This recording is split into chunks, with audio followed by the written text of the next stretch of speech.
Welcome to Nomad at Night, starring the one and only Nomad.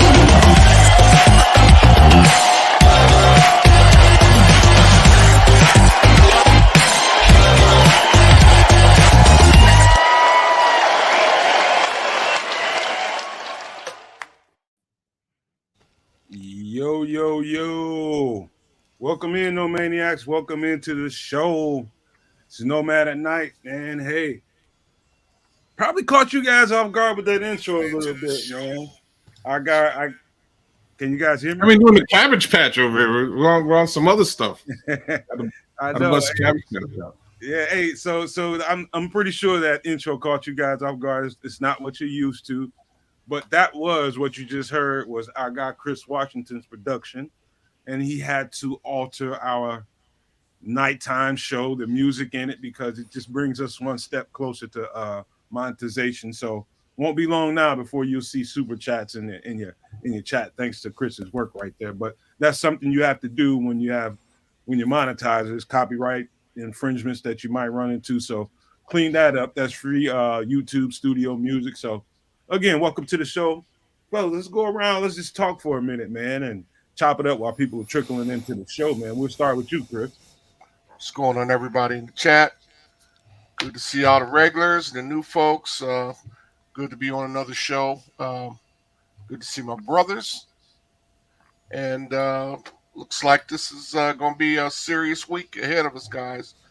Going to get some answers to some questions we've had, and I'm ready to get on with it. So let's go ahead and bear down. Yes. Good to be back, folks. Another Nomad at Night, Sunday night, rocking it out with my No Maniacs. What's up, chat? King Booker World, Jay Grizz, Jay Sanders, Black Diamond, Ambrose Freeman. You're the first time I'm seeing you. What up? Mark Wallace, what up? Hit the sub, Ambrose, for us. Hit the subscription for us, bros. That's it. Hit that like, share, subscribe, give us some love, show us some love. Armando Jr., good to see you. Where's Patty at? Big love to Patty, always. Big love to Plank. I don't see you in the chat, but I know I'll see you later on. Great to be out here. All sorts of crazy Bears stuff to go over from this past week. What a whirlwind of a week, and I'm kind of glad that Keith and Nomad have been holding the fort, because there's a whole lot of stuff for us to talk about tonight, that's for sure. Keith, what do you got to say, brother? Hey. Good evening, everybody. Thank you, everybody in the chat. All our No Maniacs, thank you for joining in with us and starting off this week with us. Man, I'm excited to start talking about some football tonight. I'm here to tell you. Cornelius, I saw you in the chat, my friend, and I'm anxious to read that article.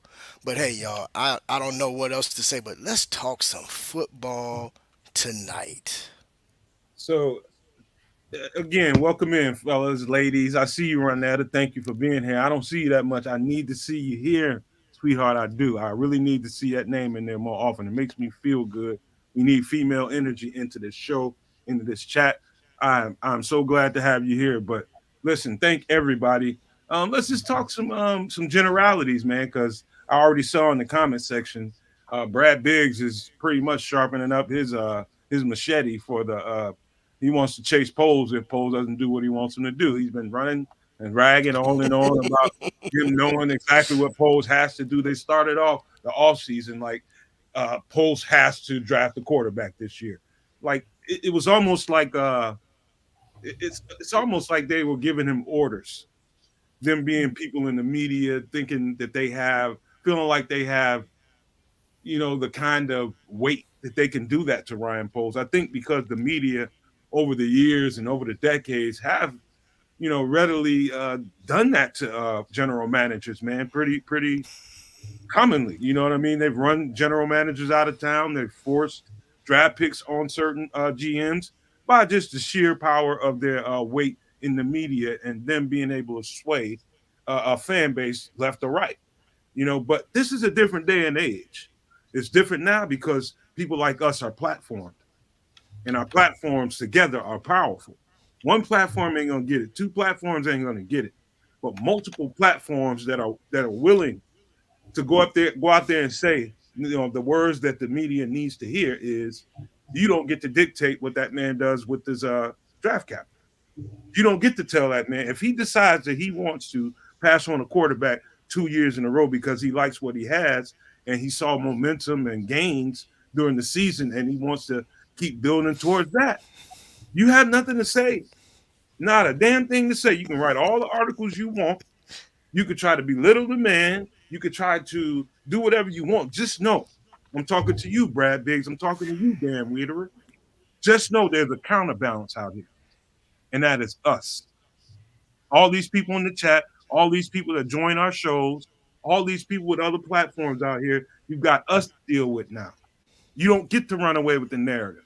So Brad Biggs talking about Justin is going to be out of here within a week. Good luck. I don't know where he's getting this information from because I don't see it anywhere. You going to tell me Brad Biggs knows more than everybody else?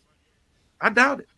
And so that's how I feel about that conversation. But go ahead, Chris. I know you got some thoughts on that. Well, man, I'm ready. Like I said, I'm ready to come to a conclusion. Like you said, instead of reporting the narrative, they're creating the narrative. And it is, a show of power on their behalf. They're trying to use power to, sway this man. But and if you read, it's a foregone conclusion that he's going to be gone. But I just do not see that. I don't even see it as closely being the best option. I mean, when you know what you have, this man has rare talent against the young. Apparently now they're going to get rid of him even if they don't draft Caleb. They're going to take Drake May or Jaden Daniels, and that's just ridiculous, man. I mean, you can see that.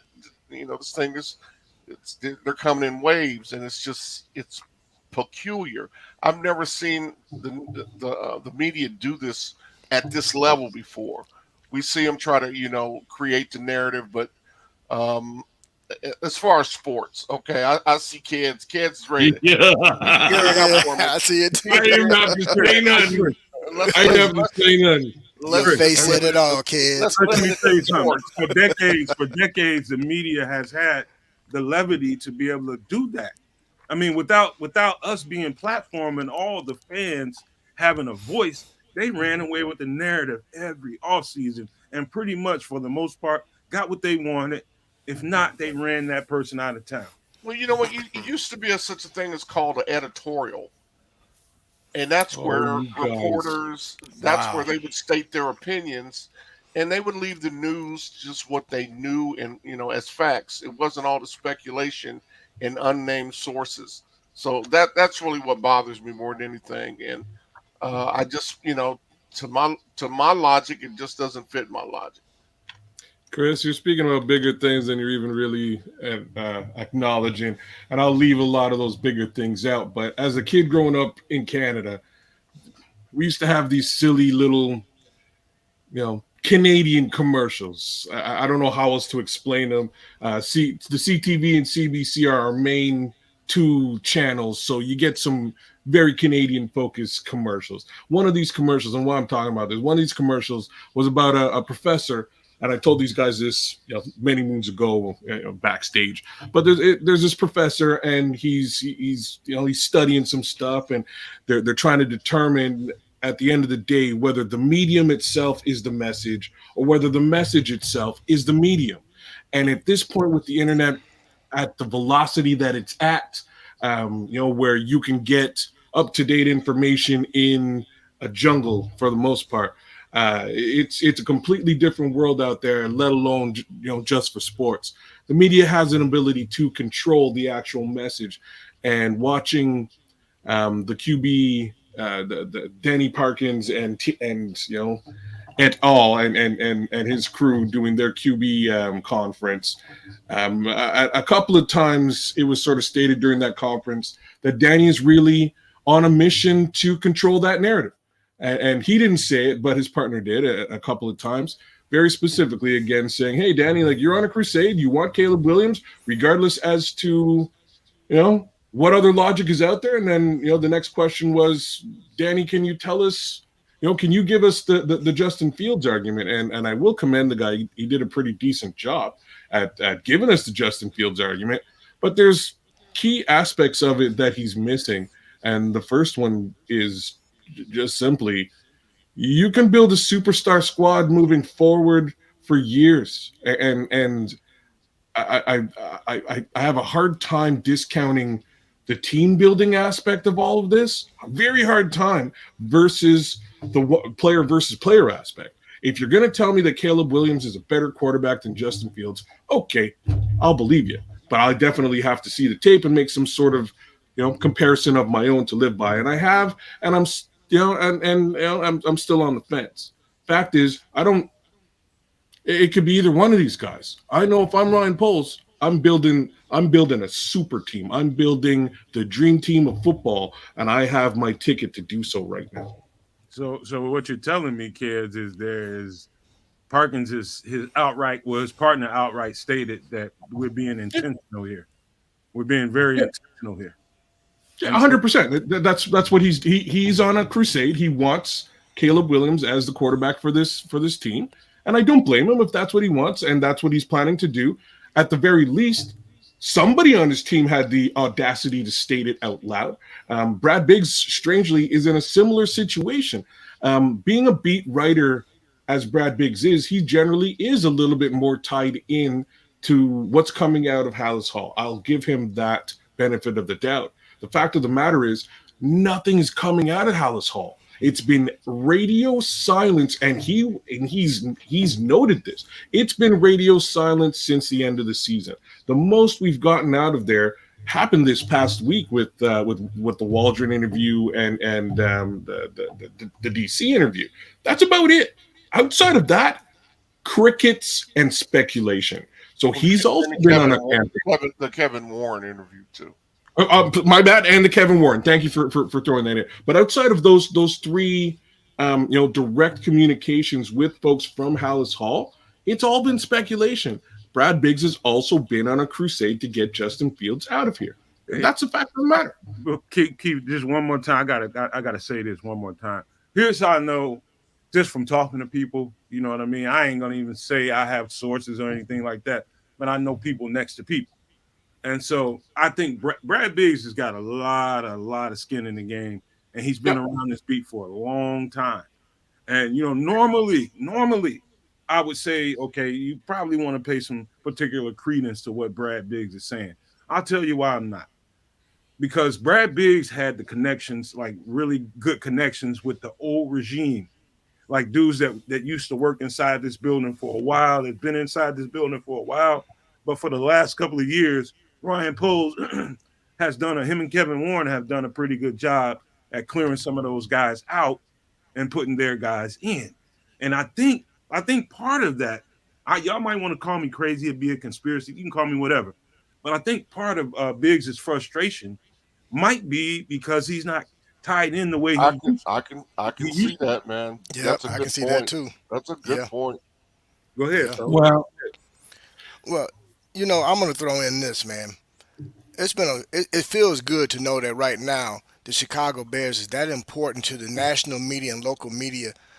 That lets you know that football is definitely that primary sport that Americans like. Think about this for a moment. Let's think outside the box. The Chicago Bears, for the second year in a row, has the number one pick. They have the opportunity to literally affect the NFL in such a way, especially if they take this number one pick and trade it back. Stick with the quarterback that Poles inherited. He did not draft him, which means he trusts that young man and he feels that he can build, as Ked said, build that super team around him. If we really look back and look at Justin's career from college to now, and we look at what he's achieved in this short period of time, not looking at statistics, just the eye test, it's very possible that we have the generational talent already on our roster. Okay? So now you build around that generational talent, per se, and now you really shock the entire football world where you got a guy that's still on his rookie contract, going into his fourth year. Let's just say they don't pick up his fifth year option and he balls out. Now he gets paid. Or does Ryan Poles believe him in enough to where he decides come May 1st to go ahead and pick up that 5th-year option. It would behoove him not to, but he should, because he's getting them at a pretty fair market deal. But now you take those picks, man, and you really build out this roster. Not only that, but then you set up the team for the next 2 to 3 drafts to even add more pieces to where when you decide to step into the realm of NFC Championship and compete for a Super Bowl, you still got guys that's on contracts that are team-friendly contracts that either you brought in per trade when you traded back picks or as free agents, primarily on the defensive side of the ball, that haven't aged out. They're still young enough to fit into Poe's criteria players that he likes and really make a run. But we actually have a chance, man, finally for the Chicago Bears to be that team that can really reset how things are done in NFL football. Keith, you about talking, you talking long game contractual stuff that makes sense. Nothing but sense what you're talking. But the thing right now is about fighting this army of trolls that want to come after polls with pens and paper and newspapers and all that kind of shit that comes with being a general manager. And the point of this part of the conversation is, how much do we want to allow them to get away with it, and how much do we want to fight back? And I think that what I was saying, and I think Chris will probably want to talk on this when I say it again. I think Brad Biggs is not connected as he used to be inside that building, because inside the building it's about people. It's about those people that you built relationships with over time, and being able to get sourced out information that's reliable over time, and then him not being able. And I'm just assuming that some of those people, or a couple of people that may have been there over the years, people that's been probably for a decade or so, maybe more, inside that building that he was sourcing information from, probably isn't there no more. And he may be kind of speaking out in with that kind of energy, like, hey, I don't think he's connected as he used to be. But go ahead, Chris. Well, that's really a point I hadn't thought a whole lot about, but it makes a lot of sense. I mean, I've been reading Brad Biggs for years in the Tribune, and I've always enjoyed his articles. But man, I've never seen him go left like this before. So what did that indicate to you?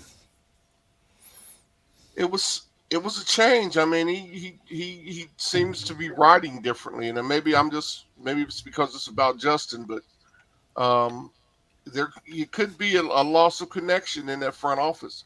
Like you said, I mean, Stein's gone. Stein had been there for forever. Soup. And, Soup's gone. So I don't know who he's insidering with now. There's no old regime in there. That's the thing. There's been several guys, man. That's Stein, Soup. There's been multiple guys Poles has moved on from, guys that Kevin Warren has replaced. It's not just been Ryan Poles replacing and putting his team in there. Kevin Warren's been doing the same thing. So I tend to listen to Peter King. I trust Peter King more than I trust just about anybody at this point.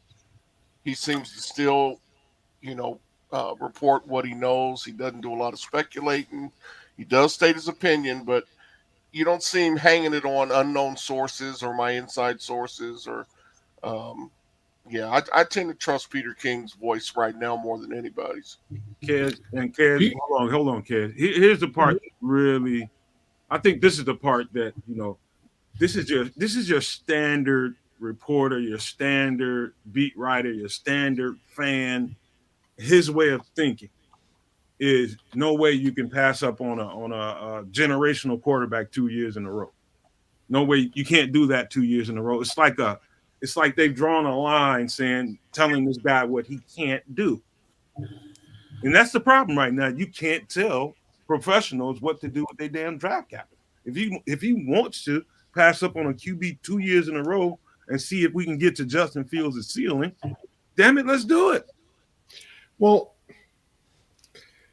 there's there's so many ways to lose this fight. Like, holy smokes, right? Like, there's just as many ways to win, right? It's such a weird situation that Ryan Poles has fallen into. He's now looking at the media, and the media, you're right, Nomad, the media is they're framing different potential pitfalls for Ryan Poles so that they can speak about them and harp on them all throughout next season. And the exact same but opposite pitfalls exist if he goes in the opposite direction. And I'll be interested to see how close to the vest they're going to hold all of these pitfalls against Ryan Poles if he goes in the other direction. I mean, let's look at it the other way, right? All these guys are looking for for Ryan to draft Caleb.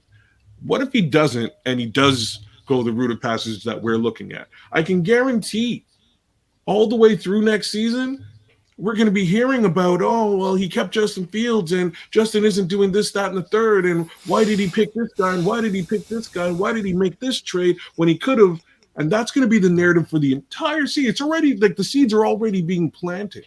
But you all have to understand as well, the exact opposite seeds exist, and fans are going to be upset if Justin goes, and fans are going to lose their mind if Caleb doesn't come out there gunslinging immediately, right? It's such a fickle minefield road that Ryan Poles has to step through. And again, I'd love the money, but I don't think I'd want to be in his shoes right now. I think conviction is the key. I think conviction is the key, and I think you can't build a roster and build a franchise based on fans and what people in the media are telling you should and should not be doing. These are people that aren't professionals. You have to trust the people inside your building, trust your gut more than anything else. And what I believe in is what he says, what Flus says, and what Kevinwarren says, and what Justin Fields has shown me. With the extra, capital, what they can do to build towards what they were gaining towards the end of the year, I think it was not even it never was a thought to me. It didn't make any sense to me from the beginning, because I could see, all you have to do is be an avid film watcher, and you could tell why certain things happen, and not to blame the quarterback for it all. Not to blame the quarterback for it all. Yes, he had his shortcomings. Yes, he had some things that he should work on. But I am telling you, in the course of a play with 22 people involved, I am telling you, there are things that happen on film on a regular basis, especially with this offensive line. Sometimes with the receivers, just having the wrong receiver trying to chip a guy that's too powerful to be chipped with the receiver. Stuff like that, man. It's just little things that happen within the course of a play that ruin a series. Cause them to have to punt or try to kick a field goal when they should have probably scored a touchdown. It's just layers to a play, and the amount of plays during the game. There are things that happen during the game that only people that really sit down and study this stuff and really care to do that. Everybody doesn't care to do that, but also everybody has an opinion. And that just leaves you really half-assed knowing what you're talking about. But I digress. The fact of the matter is, with the right arsenal and the right infrastructure around him, there's no damn reason to go get a quarterback. I know that. And if I know that, I know they know that in that building. They know that. But they can't say anything. Well, let me bring it all full circle to my earlier soliloquy. The reason why I said what I stated earlier was simply as this: once all this pans out the way we think it will, and what many of our Nomaniacs thinks will happen, and we will retain Justin, that way now Poles can go to the podium and say, for all those that thought that I should have did A and I chose to do B, how you like me now? Because here we are. We got a full roster. We doing well, and especially if we make the playoffs. If all we need is add 3 more wins on top of the 7 from this past season, and we're in this. We're at least in the playoffs, and that gives him the ability to go forward and say, "You all have been trying to force me to do what you all wanted, and I chose not to. So moving forward, I wouldn't care not to hear it. And more importantly, now you have to sit back and let me do my job. And since you said you in Ryan Poles you trust, I bet you'll trust me now. There's no way. Like Keith, I love you, bro, but you know these guys are going to be holding receipts all season. You know they are. That's The way cool. that they're We talking. Yeah, well, it's not, but and we do it's too. yeah, we do, and we're what I'm saying, and we're gonna if it goes the other way, we're gonna because hey, man, I don't like the idea of going in the other direction. It's not the right move for this team. And yes, a couple of folks in the chat have said stuff along the lines of, you know, it wasn't all Justin's fault, but Justin is definitely at fault to some degree. And I agree with that. Like he does have areas where he can clean up and get a little bit better. He's not a perfect prospect. There's, you know, that comment goes for It, just about 17 out of the it, 32 quarterbacks if in the this No, was NFL. basketball, 30, if this was every basketball, I could accept quarterback that, in the league, kids. man. Every quarterback in the league, every one of them. Yeah, Yeah, I said 17 out of 32. You can say 32 if you want. I'm but with you. but Everybody needs to grow and improve, right? and So I could accept that if this was basketball, but considering the fact that we're talking about 11 guys on one side of the football, you I mean, as much as you want to put all the blame on Justin, you ra- you can't, rationale doesn't allow you. You you can't. can't. And No. this is where, you know, when you're listening to some of these other shows and these analysts start talking about the win-loss number and they include the win-loss number in their assessment of Justin Fields, it's a ridiculous stat that like if you're down on Justin and you want to go the other way and you're hyping up to 10 over 28. Come on now. You guys, you should know better than that. The guy started into a losing situation with a lame duck coach. It was going south. The next year, all of the available weapons on the team were systematically sucked out of the team. I'm going to say 4 games by 4 games by 4 games. It was there was he was not supposed to win anything a season ago. We won three. Que sera, sera. It is what it is. It got us to where we needed to be by way of draft pick. And here we are again by way of draft pick because of that season. You can't blame the quarterback for that. Mm. Khalil Mack left. Roquan Smith left. Right? Like Robert Quinn left. There And we was got the help by cupboards Lovey were there. Smith. The cupboards were. We needed Lovey Smith's help to get to where we had to get to. Yeah. End of the day, the cupboards were bare. We were going to lose out, and somehow you guys turn around and you blame. You guys really? Did you all expect Justin to put the Superman cape on and win, win a season ago? Really? Without Khalil, without Robert Quinn, without Roquan Smith, no number one receiver on the team. He was throwing a Byron Pringle. You guys really, According you to really He's got to own that according to some of according these to players, Madden, man. yeah. According to some of these guys, he's got to own that too. The that's his unfair, fault. That had nothing to do with the way that Ryan Poles deconstructed a team to right? get to where he needed to get. He had nothing to do with that, right? Come Right. on now. Listen, man. I tell you this. And the more and more I go look at highlights, I go.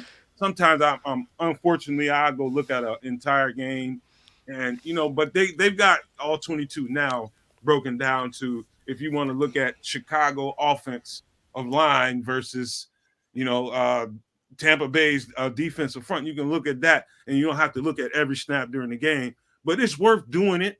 It's worth watching every snap of the game to see how things were being sequenced, so you don't just, it's kind of advanced all 22 to be honest with you.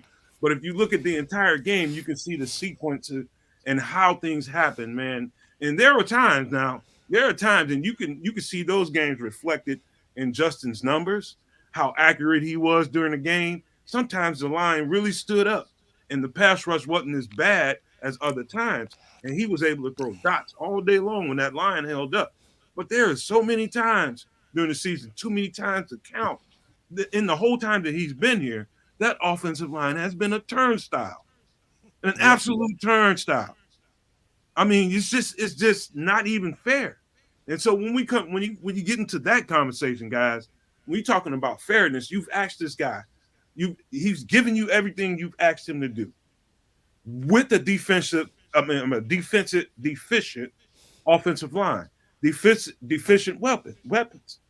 He's done everything you've asked him to. Made do with the best you could give him during that time. I think you owe it to this kid. I think you owe it to him. I think he's earned it. Not only do I think they owe it to him, I think he's earned it. Literally, I think he's earned the right to have an infrastructure built around him, to have a plethora of weapons around him, and to push for a championship. You don't know what it looks like because he hasn't had those things.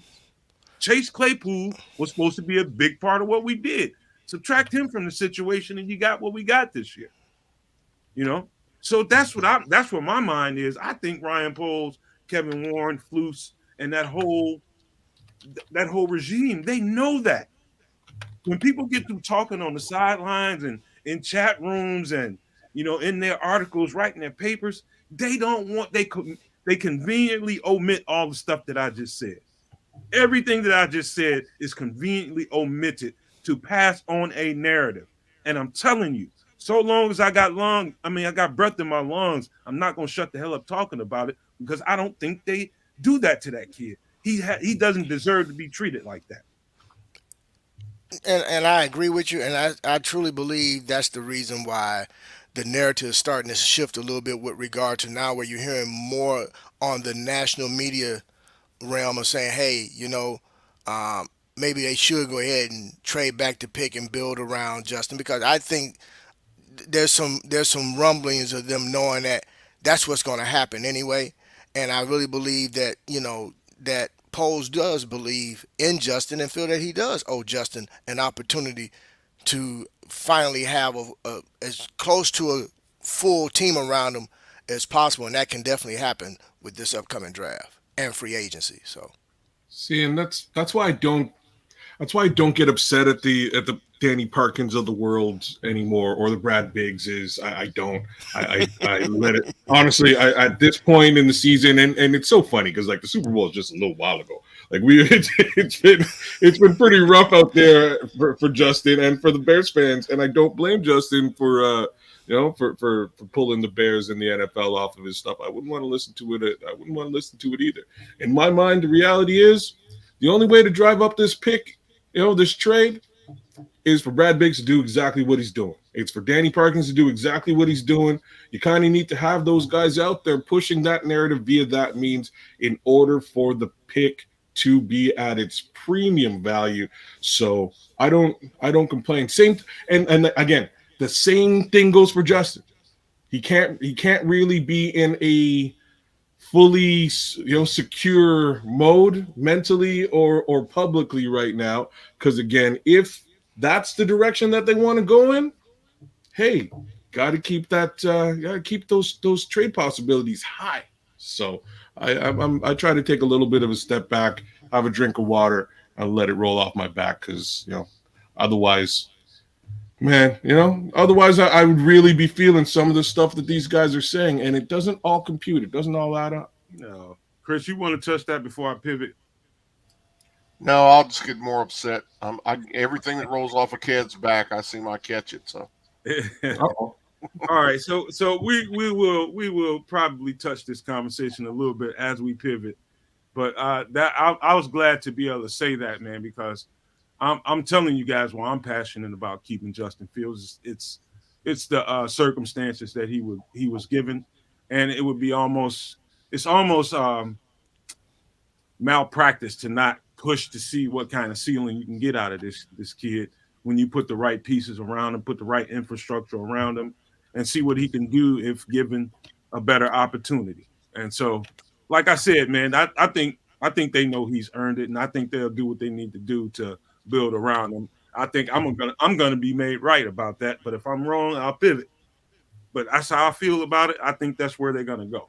But let's pivot right quick, because we have starting tomorrow, the NFL Combine. And I have a full list of guys that's on that list, man. And that Combine is starting, I don't know exactly what time, but it's starting tomorrow through March 4th.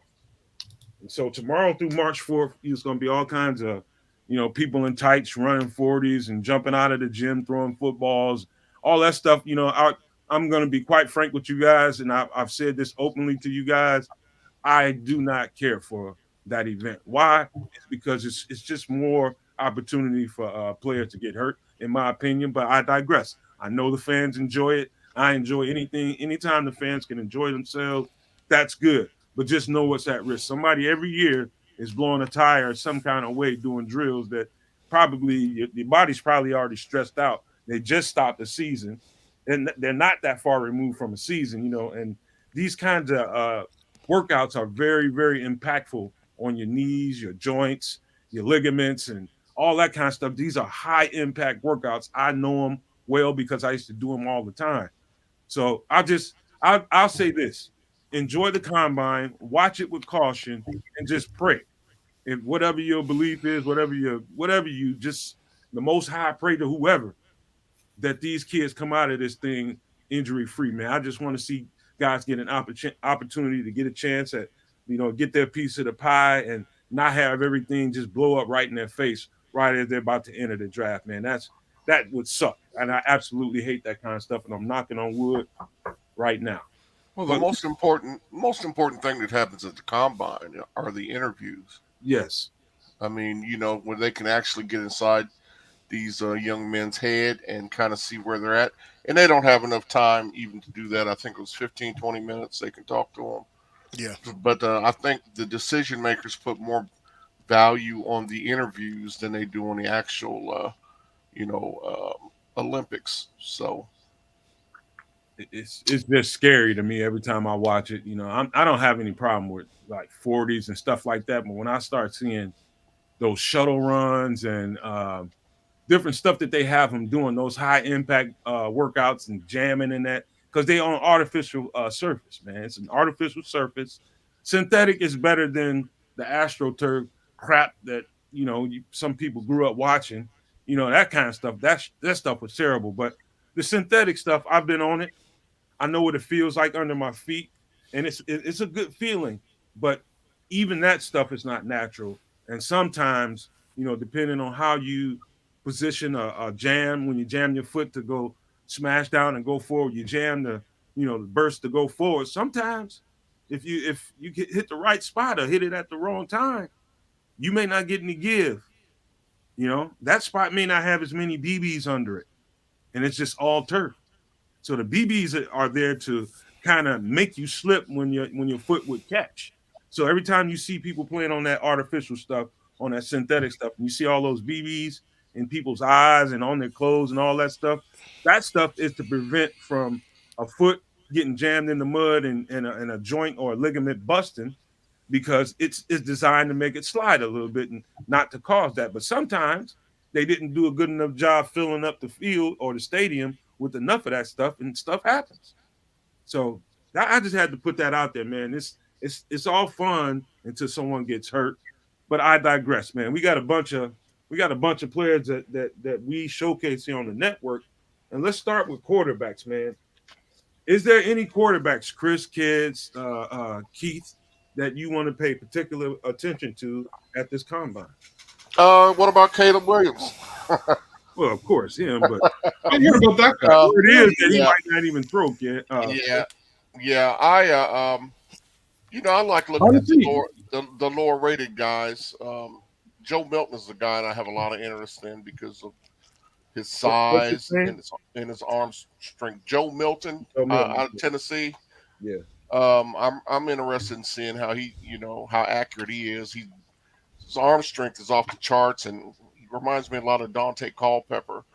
But I really want to see how accurate he is. That's a name I'm going to be listening for as far as quarterback.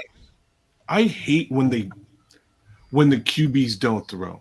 It actually makes me angry. It's a little bit less to do. We're not talking about a situation where it's high impact and you're going to hurt yourself. Y'all just throwing because you're just not throwing because you don't want to throw, because you don't. You want not to be judged that day. Whereas everybody else, they got everything to lose. I'm not sure if yes, like you know what I'm saying? Like, yes, they do. They might have everything to lose, but at the same time, you also have everything to gain. If you're Caleb Williams in there, are you really going to sacrifice or change your draft stock? I'm not sure if you will, but at the same time, if I'm Ryan Poles, I sure as heck want to know what his draft stock really is. You know what I'm saying? Like if I'm drafting a quarterback, I want to know who's the real leader in this competition. And if I don't get to see him, I have to rely on other things. So then you go back to pro day and you see what he does at the pro day. And those pro day situations are fully scripted to make you look good. It's a little bit of a different flex.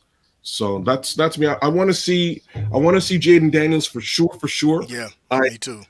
I think he's nice, and I think he's a viable option for us at quarterback at 9 or maybe a little bit after that if they decide to do some sort of quarterback maneuvers there. I'm also interested in JJ McCarthy.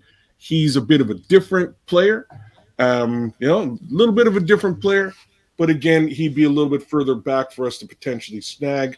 I also like Michael Penix. I think all four of those guys are interesting enough to me to pay a little bit of attention to, much less to do with what their 40 time is. I don't necessarily care, with the exception of Jaden Daniels. I'd like to see what his is actually, but strictly throwing motion, those are the things that I'm sort of interested in watching and viewing, and we'll see what those quarterbacks look like when we get to them.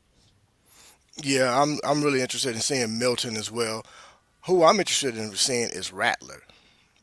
Okay. Because when he was coming out of high school, man, he was highly regarded. So I really want to see, I want to see him, as well as Penix. I like Penix as well. I think he's going to be that. I think he's going to be that sneaky one that everybody is kind of reluctant because of his previous medical history. But I think that kid, in the right system, and this is with all of them that's coming out. If they're placed in the right system, they could potentially have, some really strong careers. It just depends on where they end up falling, with regard to the Bears, whether it be Caleb Williams, whether it be Jaden Daniels, or whether they wait until the third round to draft a quarterback to develop. I want to see them all. I want to see them all participate since they're being so heavily, touted. But more importantly, I would like to see the top 5 basically kind of a jockey with regard to their throwing motions and different things that they do as far as the measurables to really start separating themselves from the rest of the pack or from each other on different draft boards. Okay. So right there with you, bro. I've got 4 guys. One of them is probably everybody's going to be watching what Jaden Daniels does. I think out of all the quarterbacks in the draft, and we haven't had a chance to do a quarterback show, but I have did some homework on him. And Jaden Daniels, I think out of all the quarterbacks in this draft, I think he is the most pro-ready. Competition level, the style of play that they played at LSU provides well. I mean, it bodes well for NFL offenses. It's not that far removed from it. And so the way he played cleanly at LSU, man, I mean, some of the things that he does is so damn clean. Only problem I would have with Jaden Daniels is his weight and his size. And I think some of the stuff that he was able to get away with in college probably get him broken half in the NFL. And that's the only thing I worry about him is durability. I don't think he lacks toughness, but I don't know if he has the body type to really, really be a factor for 17 games, because he's going to go to probably a team that isn't well built, and he's going to take some hits and he's going to take some shots. And I worry about his durability. But that's one thing. But everything else, he plays really clean, accurate, does everything pretty much the way you would want a pro-style quarterback to do. So to me, he's the most pro-ready of the whole bunch, to be quite frank with you. Including Caleb Williams and May. And so that's how I feel about him. It's a lot of people out there that probably would agree with that. Some people would say May is the most pro-ready. I don't think so. I think the level of competition gives Jaden Daniels the edge in that category to me. But I digress. 2 more guys is Chris's guy, Joe Milton. Definitely want to see how he looks out there. Spencer Rattler is a true wild card. But I'm telling you, this kid I'm talking about from Florida State, Jordan Travis. I am telling you guys right now, I'm a Florida State fan and I'm partially biased, but I know I'm not speaking to this from that bias. I've watched this kid up close for a couple, 2, 3 years, and he has got some special sauce to him. This kid he's got Justin Fields type moxie where he can sense a game needs him and he needs to make a play, whether it be with his legs or with his arm. He's got that sense to him, that sixth sense to him, that he kind of knows when he needs to make a big play, and damn it, he makes them. And so I think we all got cheated in the playoffs this year by Jordan Yeah. Travis getting hurt. I think I'm telling you right now, I had them picked to win it all. I thought they could beat any team in the nation with the way they were rolling. Him going down, I think can cost him everything. I think this kid goes on the team and he scrapes for a spot. And I think eventually, when that kid gets his opportunity, it's going to be hell trying to get him off the field. That's the guy I'll be paying the closest attention to is Jordan Travis from FSU. But we'll move to the next position here, man. We got some running backs. I got so many people highlighted on this page right here. You should too, bro. There's just so many dudes, man. I'll tell you one in particular. We'll start off with this dude, and I think he's from Marshall. Rasheen Ali. Yeah, he is from Marshall. Pay close attention to that name, guys. Remember that name, Rasheen Ali. Watch that name during the draft. But that's just my beginner, man. You guys go ahead. Who you going to be looking at? I love when you dig up all kinds of names, man. You come up. We didn't even look at Rasheen Ali, so I'll be looking for. I couldn't get him on the list, but I wanted to. I just wrote it down. I'll be looking for sure. Somebody write it in the chat for me. Let me write it in Man, there. I want to see Bucky Irvin. That's who I'm. Yes, sir. That's who I'm looking for. I'm also interested in Blake Corum. I didn't really particularly like his tape. I did, I have to give respect to the fact that that whole Michigan offense was based around him. So I have to give him a little bit of love in that respect, and I want to pay a little bit more attention to him and what he does at the combine. What other running backs am I interested in? Ray Davis, and this is solely off of a little bit of tape. Tape was okay, and Barlissimo's suggestion. I want to get a bit of a closer view on Ray Davis because he might be a viable later round selection for us too. Well, Trey Benson is the guy. That's your guy. Yeah, that's my guy. I think by far and away he's the best back in the draft. I mean, he can run between the tackles, and he can get outside. Man can catch the ball. He's just going to be a problem at the next level, I think. But you mentioned Blake Corum. I think Blake Corum is going to add some value to a team. He's the second coming of the muscle hamster. Man, you seen the photos on him lately? Yeah, he's jacked. He's jacked. Yeah, I've seen that. He's just a muscle. He's just a that little dude solid. looks like a cartoon, Chris. Yeah. And so you know what, guys like him, he can take the punishment to the next level, and with his low center of gravity, he's going to fight for that extra yard. How many times did you see him, get stopped with the first hit in college? Not very often. And he's got great ankles. He's got some wiggle to him. So he doesn't have the long range speed. I mean, he'll get caught from behind. He's got some value. It's like a rocked up Dave Montgomery. He's another like Roshan Johnson is, man. In terms of this dude. I mean, in regards to after contact, you're not taking him down on the first tackle. You're just not doing I call him I say Dave Montgomery in that respect. He's got a little Montgomery, a little smaller Montgomery. Like a smaller Montgomery. You never see Montgomery go down on the first hit. No, he's breaking those tackles or taking bodies with him and then going down. And I see Blake Corum's 40-yard time in the spring last year was 4.38. And while he does have good speed, I don't see 4.38 though. I mean, I see him get caught from behind quite a bit. And maybe they were playing, guys with fast secondaries, but And I don't want to hold that as something against him because he's a very valuable player. I mean, he's going to touch the ball. He's got some weapon to him. He can do several different things. So I got fellas, I got a couple more guys. I got so many. I told you guys, I got so many dudes on this list, man. Like two guys that I'll be paying really close attention to outside of Rasheen Ali is Braylon Allen. I think people are not going to get enough of looking at him outside of his pads. That dude he's a monster, man, and he is built for Chicago football.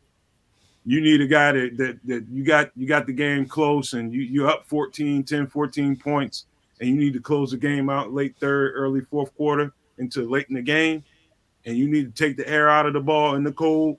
Braylon Allen is everything. He is everything Chicago needs. I'm telling you, all around dual purpose guy, and he's 240 something pounds, but his feet don't tell you that on film. He's got feet like an Imani Bailey, another name to keep an eye on. Imani Bailey, TCU. Of course, Trey Benson. Jonathan Brooks is going to be interesting to watch. Blake Corum. I don't think he's going to run, though. I think, isn't Brooks hurt? I don't know. I know he was toward the end of the season. Yeah, he had an ACL back in November. If they make the list.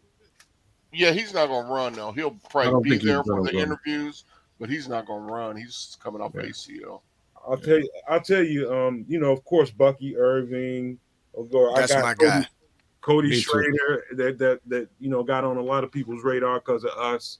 But a guy that I'm going to pay real close attention to is Jace McCullough out of Alabama. I think he's going to surprise some people. Marshawn Lloyd could surprise some people too out of USC.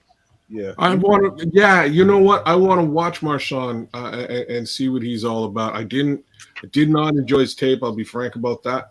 But I'm interested. He seems to be around in places where we might be able to pick him up. So I want to see a little bit more. What is Marshawn really all about? Every time I watch Caleb's tape, man, he just kept distracting me.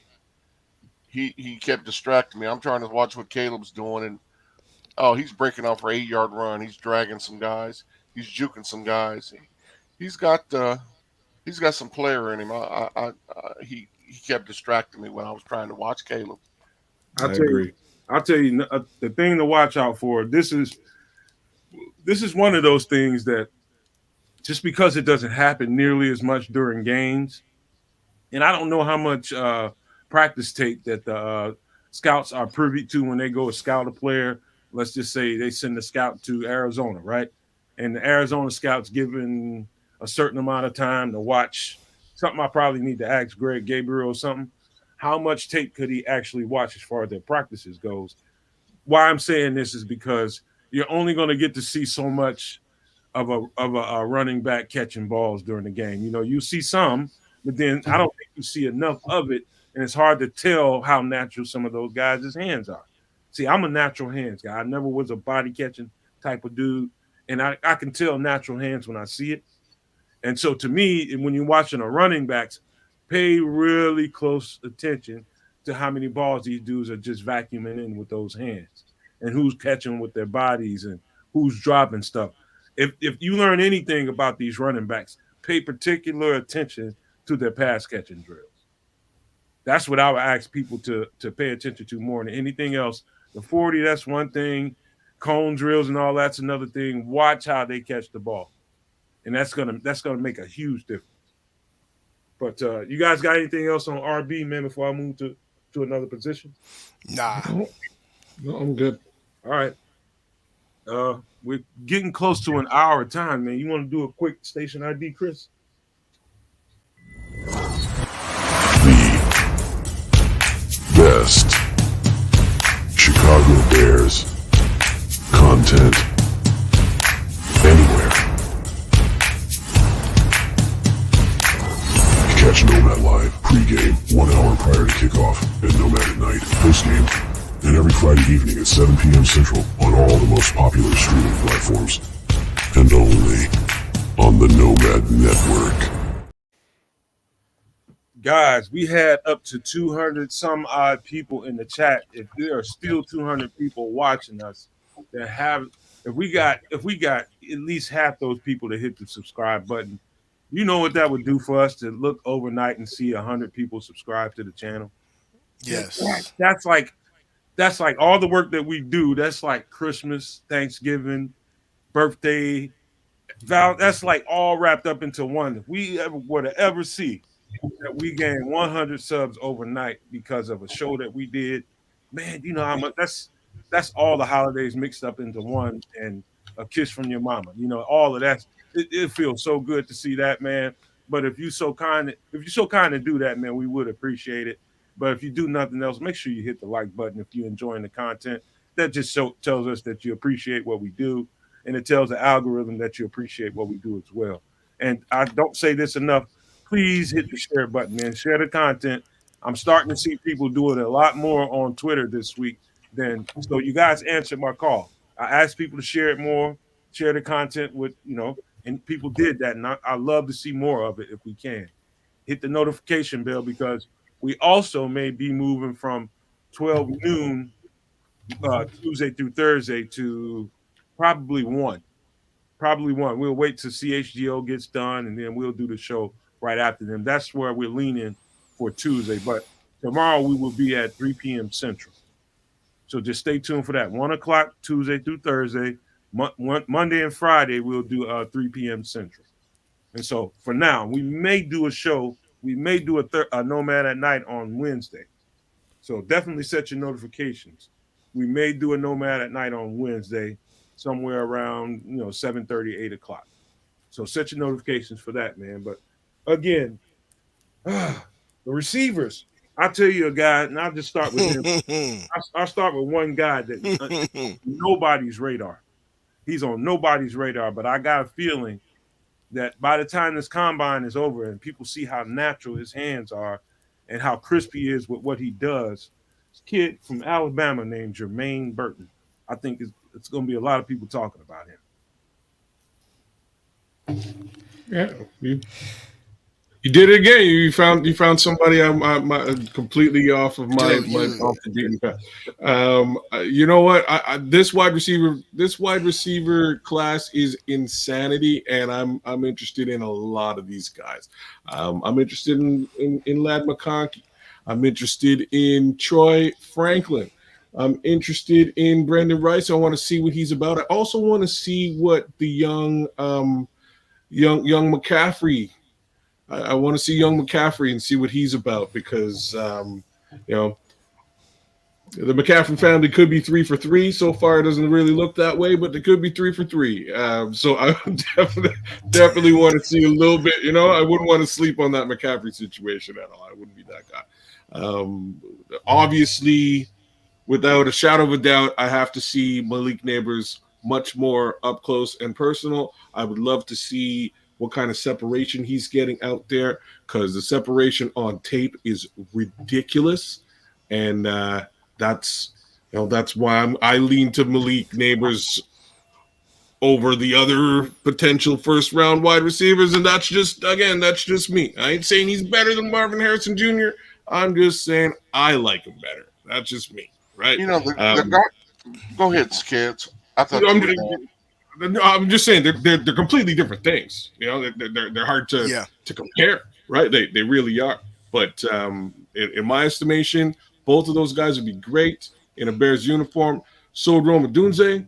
So would Keon Coleman. So we could do this. That's another one right there. Yeah. we could go. So the name that constantly gets overlooked here is Brian Thomas Jr. Yeah. Oh yeah. He's on the other side with Malik. Malik gets all the shine. Brian Thomas Jr. is a true X receiver. Yes. He's 6'4", 205, 210. This is a guy that I'm really interested in seeing. I think he's an NFL star. I think he comes in and can start at the X receiver. Yes. I think he can.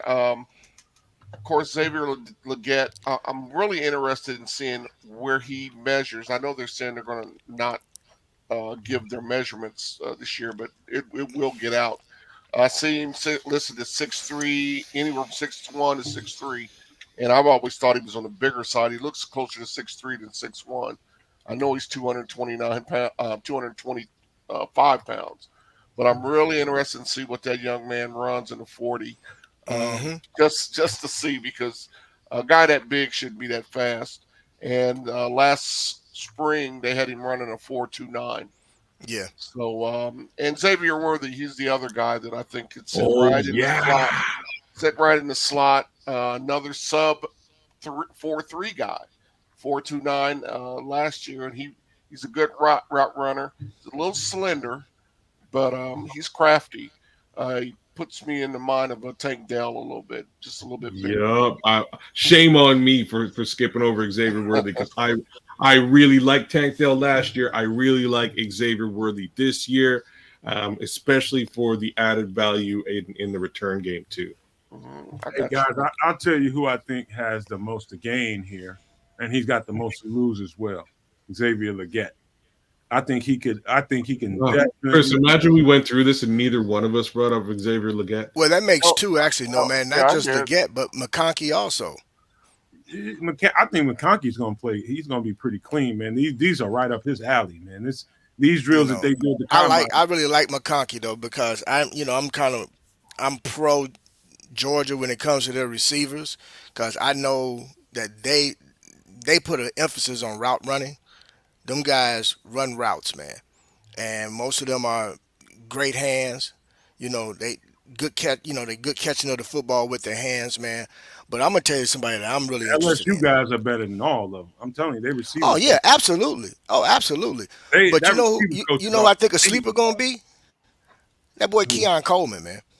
Keon Coleman he ain't no sleeper now. He ain't no sleeper no more. But you're not hearing his name being mentioned a lot. I think you're gonna hear more of his name come to combine. That's probably hey guys, thing. I got to pivot real quick. Check this out. According to Bleacher Report, Caleb Williams will not be throwing. I'm not surprised. Figured that, yeah. He thinks he's too good for it anyway, man. Like I don't. Bryce was too good for it last year too, right? Bryce was too good for it. He decided to drink a whole bunch of water, put on, carried in as much weight as he could, did his weigh in, and sat around for a couple of days out of the week of basically what he did.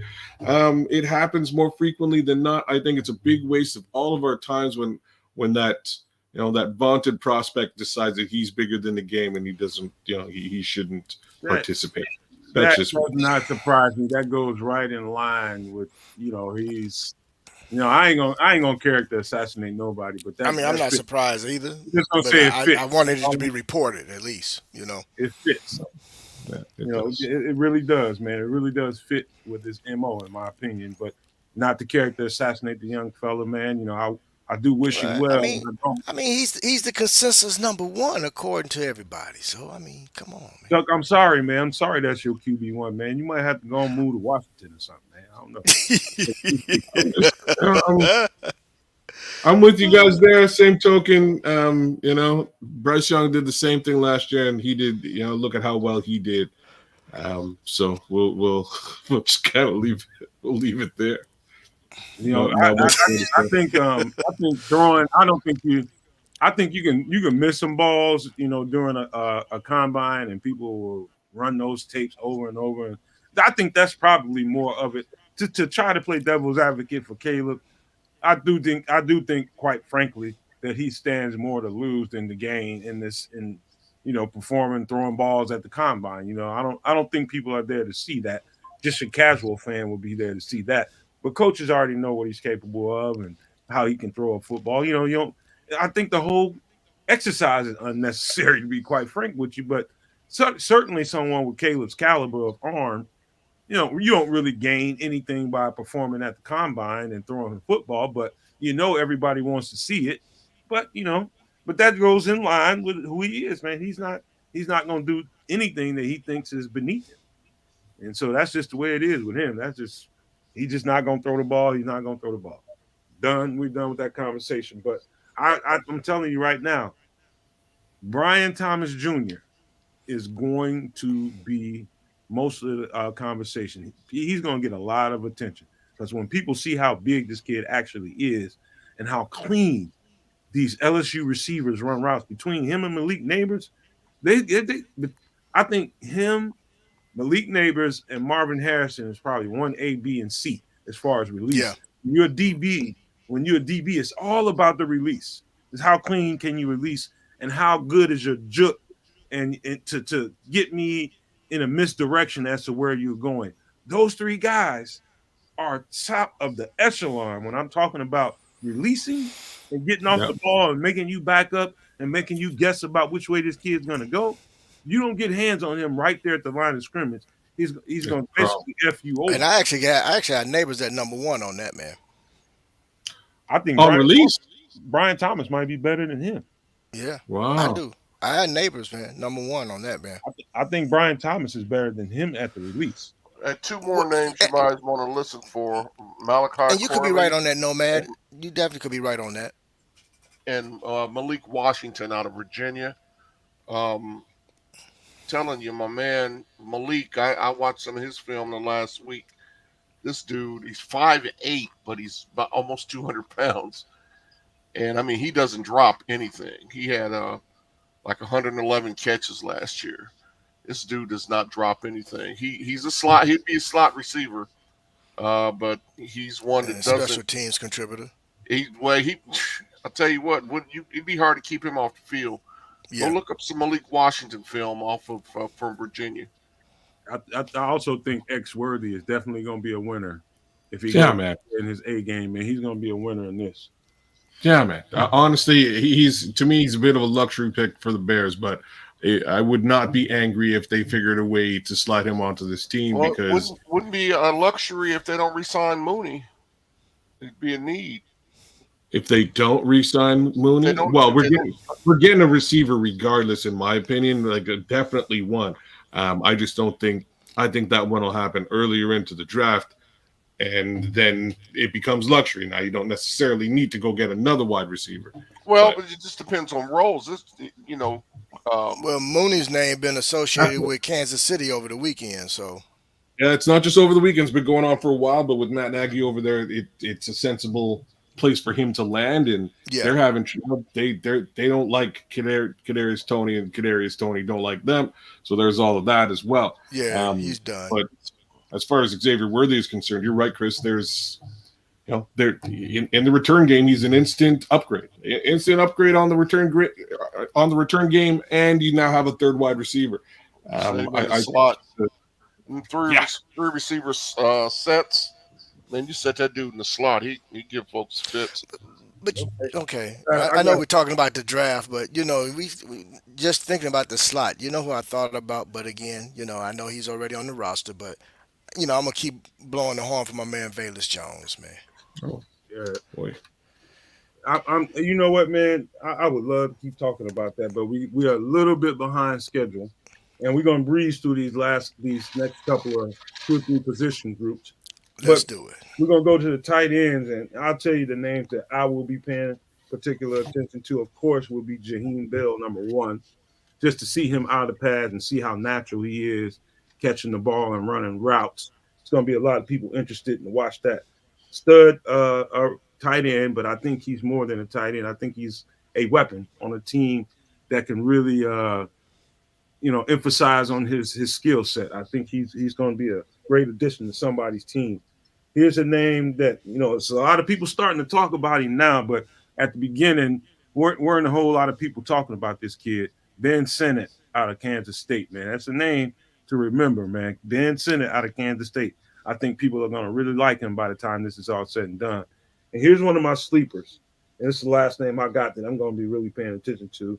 It's Theo Johnson out of Penn State.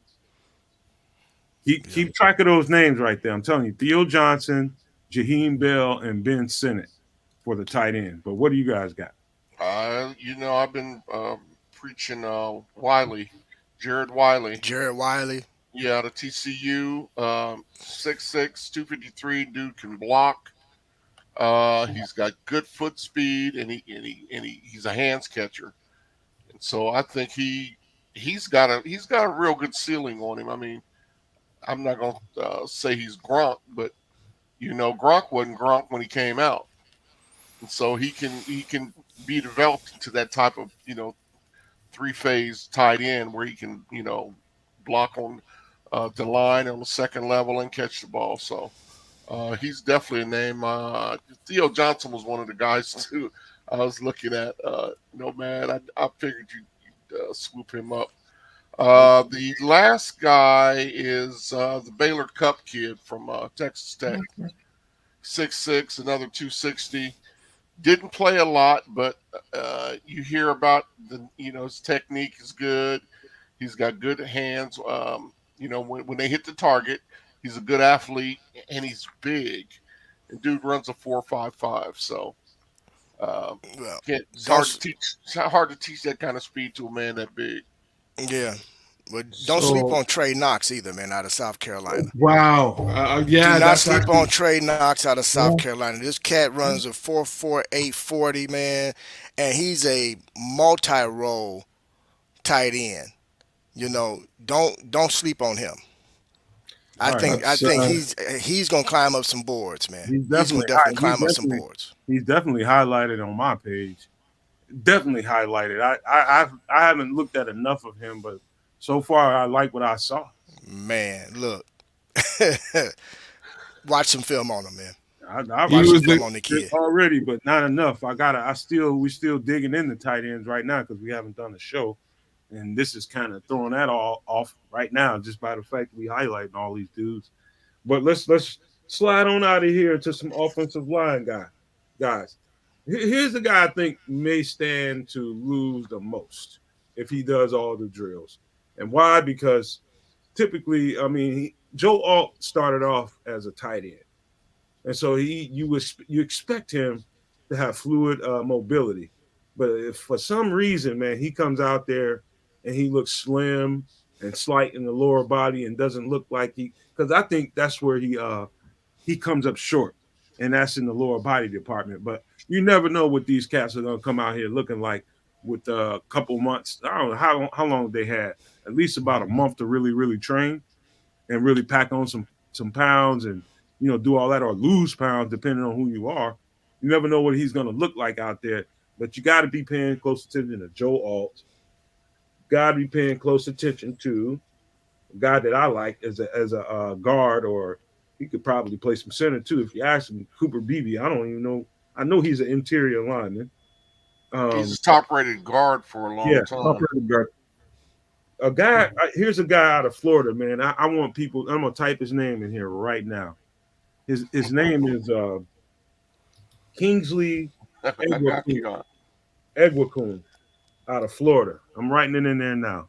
This is a center out of Florida, man. I'm telling you right now, man, this dude's gonna be and I think he played pretty well down at the Senior Bowl too. Um, yeah, pay attention to that guy. Um, let me see, Javon Foster from Missouri. Of course, Zach Frazier, and everybody's my favorite, probably the best tackle in the draft all around is Talise Fuaga, in my opinion. But I'm telling you guys right now, this dude right here, I'm writing his name in there. Hold on, fella. Hold up. Don't All right. take too long now. All right. talking Kingsley Iguakun. Yeah. To me, I might not spell that right, but I got close enough. But to me, the best, flat out best offensive lineman in this draft, and I think this kid can play absolutely any position on the offensive line, from left tackle to right tackle, and both positions in between. And that is Troy Fulton. Telling you, I don't know what this combine is going to do for him as far as where his rankings are going to be and whose draft board he may jump up on. But I'm telling you right now, Troy Fatanu he's got the best feet, the best agility, the best. I mean, he played tackle at Washington, but you can look at his body type and you see guard, you see center. It's about where you decide you need him at. But that dude is absolutely the best all around offensive lineman in this draft, in my opinion. And I think Talise Fuaga is probably a fairly close second. But I'm telling you, Troy Fatanu from Washington, remember that name. I'll write that name down too as you guys go ahead and talk. It's Write easy down Christian Mahogany, man. for Don't forget about Christian Mahogany You can put that in out of there. out of Boston College. For for offensive me guard. He can play left or right guard. for, Go ahead and put it in there. for me the draft is the important part of the draft is about finding value later. And so I know, there's a couple of guys, Tyler Guyton and Patrick Paul. Listen, left tackles are a valued commodity, and that these guys probably both project as left tackles in the NFL. They both have length. They've got the arms. They both have, they're big. They both are better than 325. I really want to see how those guys move because we're not real sure. I mean, a lot of people have some doubts about Braxton, and at the very least, we need some good depth or somebody that can push him. Now, I like J.C. Latham at the top. I think he might be able to play left tackle, but I know me and Nomad talk, and probably the better strategy would be to draft him, stick him at right, move Darnell over to the left side because we know he's played left tackle at Tennessee. So I just hope, real, I hope you drop some pounds though, Chris, just for this. oh yeah, at 360. I mean, they've got him listed at 360. I'd like to see him around 340, but keep in mind at 6'6", 360. In the spring, he ran a 4.85, and that's a lot of big man moving at that speed. 4.85, you don't see that. So he gets down to to if he can move like that with 360 at 340, he might be able to play the left side. And when he get his hands on you, the party's over. If he gets his Man, hands I'm right on there you. with you, Chris. Man, Yeah, I want to see how very similar Latham there. does, what he comes in at, and Guyton and Patrick Paul. They and of course my guy Jordan Morgan. I like Well, Jordan. that's who I was going to bring up right next. Right, Jordan Morgan is my guy. Right along that value case scenario, smack in the middle of Guyton and Patrick Paul. I also like Christian Haynes. Zach Zinter is another name that interests me a little bit further back, and Tanner Bartolini, I believe the last name is. I might be butchering He's the on the last. list. That's right. He's on the list. Yeah, that's my later round. Him and Drake Nugent later round centers that I'd like to get a better look at during combine as well. Let me give you guys a few more names to put on your mind. Tyler Guyton, Oklahoma. Yeah, I just said that. Okay, I'm just telling you my list. I'm just Christian Haynes, Connecticut. Uh, Christian Haynes, Connecticut. Christian Jones, Texas. Brady Latham, Arkansas. Of course, J.C. Latham, another one of Chris's guys, Alabama. Sataoa Lomea, Utah. yeah. Keep an eye on him. Bo Ummer from Arkansas. Christian Mahogany, of course, we've heard that one already. Sorry, it's Bo Limmer. Bo Bo Limmer, Limmer. yeah. My Bo bad. Limmer. Right. Yeah, Limmer, I'm with you. Limmer played guard and center. Yeah, He played center this year, but he played guard before that, so he's got some line versatility. Okay, Bo Limmer, Christian Mahogany, we heard that. Armarius Mims, Georgia. Keep an eye on that name. I think I heard Drake Nugent. Is that right, kids? yeah. I threw Nugent. Did in anybody there. mention Javon Foster out of Yeah. Mizzou? I said that early. Okay, I thought so. I didn't. Okay. Patrick Paul, Houston. Okay, of course, Jackson Powers Johnson. Dominique Cooney from Kansas. Layden Robinson from Texas A&M. Oh, Roger Ross Rosengarten from Washington.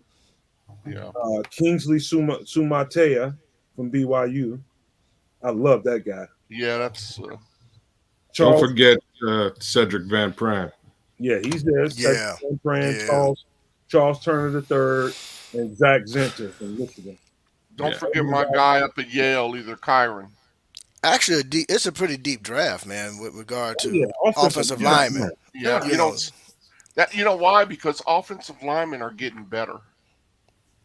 well, they're having to now. They're getting more athletic, man. Mhm. You know, so you're seeing a more leaner, faster guys playing on that old line, man. You know, you got guys now. You figure you got left tackle, right tackles, man. That's running, sub fives, man. 5'2", Mhm. 5'1". That's quick for a big guy coming at you 310, 315, 320 pounds, man. Hey, no, I man. wouldn't want to get hit by him. Do you guys know if Zion get invited to the combine? I don't think Not he's not sure. on the list. He's not on the list. Something might be wrong with him. Yeah, I That know might be good. Yeah, but it might not be good for his draft status. But That's okay. No, that's quite all right though. might be You good know, for a team that really values him and want to see him get right? over. That's what I mean. Yeah, hey, stay out the spotlight, man. Let them other guys. You know. I don't know what happened to him, man. He was Injury. he probably would have got. He did play this year though, didn't he? Yeah, I think he got hurt. Every time I looked around, he wasn't. Every time I looked at the He field, got hurt at the end of last year. Yeah, and I I didn't think see him that's why he came back, because he was on draft boards last year. Good luck looking at that film trying to find him. It was hard to find him on film. That was your guy last year, man. I still feel good about him now. It's just about, can he get on the team and get over this injury bug that's been plaguing. I think he's been partially injured for a better part of 2 years. So J2K saying Zion Williamson lost his dad midway through last season, so maybe a little bit of injury, a little bit of personal issue last season. No, It's not Zion Williamson. It's Zion Nelson. Yeah, it's Nelson you're talking about. Yeah, Williamson, I think it's the basketball player. Yeah, I was gonna say, okay. All right, let's go to D line. Back within the chat. Let's go to D line, and we're getting ready to get into my bag because defense is my thing, and I got a lot of guys highlighted here, but I got Dwayne Carter. Definitely, we highlighted him on the show. Yes, we did. Tyler Davis from Clemson. Yes, we did. Brandon Dorlus, Oregon. We did not highlight him. We probably should have. Justin Boygby, circle that name. Justin Boygby from Alabama. Jonah Ellis from Utah. Braden Fisk from Florida State. Gabe Hall, Baylor. Michael Hall Jr., Ohio State, which I don't like his tape as much. But Marcus Harris, put a star behind his name. Marcus Harris from Auburn. I think when people see him, I think people are going to start thinking differently about it when they see him out of pads. This dude is an explosion waiting to happen. Marcus Harris from Auburn. Circle that name. Adisa Isaac from Penn State, defensive end. Let me see here. Javante Jean-Baptiste from Notre Dame. I would say keep my eye on him just because of his length. His length is really freaky, man. Defensive end. Let me see here. Did you mention Mekhi Wingo out of LSU? No, not yet. I'm going down the list. Of course, Latu. Fabian Lovett from Florida State. Keep an eye on that guy. Defensive tackle. Of course, Jerzon Newton, Johnny Newton. Rook Orohoro, Clemson. What's his last Nailed name? it. I ain't saying it no more. It was a one-time thing. I wasn't even going to try because I always butcher the first it. time. So. You think I'm going to try that shit again? Man, Actually, I butcher it every time, so that's why I let you do it. Well done. and guys, everybody's suddenly all-time favorite that was debuted pretty much here on the Nomad Network. Not a person in the podcast community was talking about no Darius Robinson until we did it on the show. And now everybody's talking about Darius Robinson. So, of course, watch to see. I hope he can run a decent 40, man, because I can see him maybe struggling in that area. Mason Smith is going to be interesting from LSU. Trevondre Sweat, I want to see what kind of weight Trevondre Sweat comes in at. I'll be interested in that too, Nomad. Yeah. Leonard Taylor is absolutely the person to circle. I think he and I think what was his name? What's his name from Auburn? Marcus Harris. Marcus Harris and Leonard Taylor III are the most athletic three techs in this draft, and I don't even think it's close. So those are two names I'll be watching at 3 Tech. Of course, I said Travandre Sweat. Did you say Braylon Michael Clark. Hall Jr.? Yes, I did. You don't like Okay. his tape. I don't. I don't think he fits anyway, man. To be quite frank with you. About Kamara. No, that's a 3-4. He's a 3-4 linebacker. Are you talking about just DTs? We're talking about DTs, DNs. They all lumped in the same here. Okay, so you're Kamara's going gonna after play? ones that fit our system. Got you. No, I'm just talking about guys to pay attention to. When Wait. he asked me specifically about Kamara, I'm telling him I don't think he's a fit here. I think he's a 3-4 linebacker, edge rusher.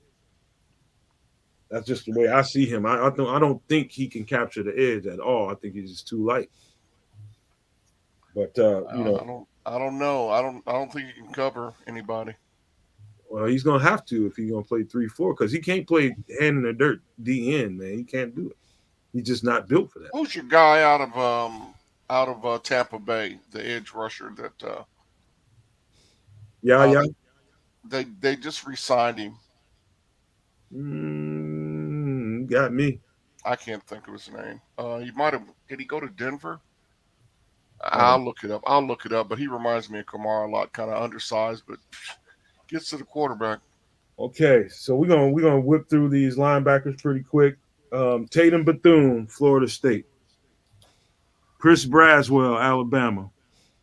Here's a name to keep an eye on. You guys are gonna probably like him because I loved him on tape. Aaron Casey out of Indiana. Keep an eye on that name. Aaron Casey out of Indiana. Steel Chambers, one of my favorite guys to watch on tape. Cool name. It is. Junior Colson from Michigan. Edgerrin Cooper, probably all around my favorite. I think he's the best in the draft. Edgerrin Cooper from Texas A&M. Kalen DeLoach from Florida State is also decent.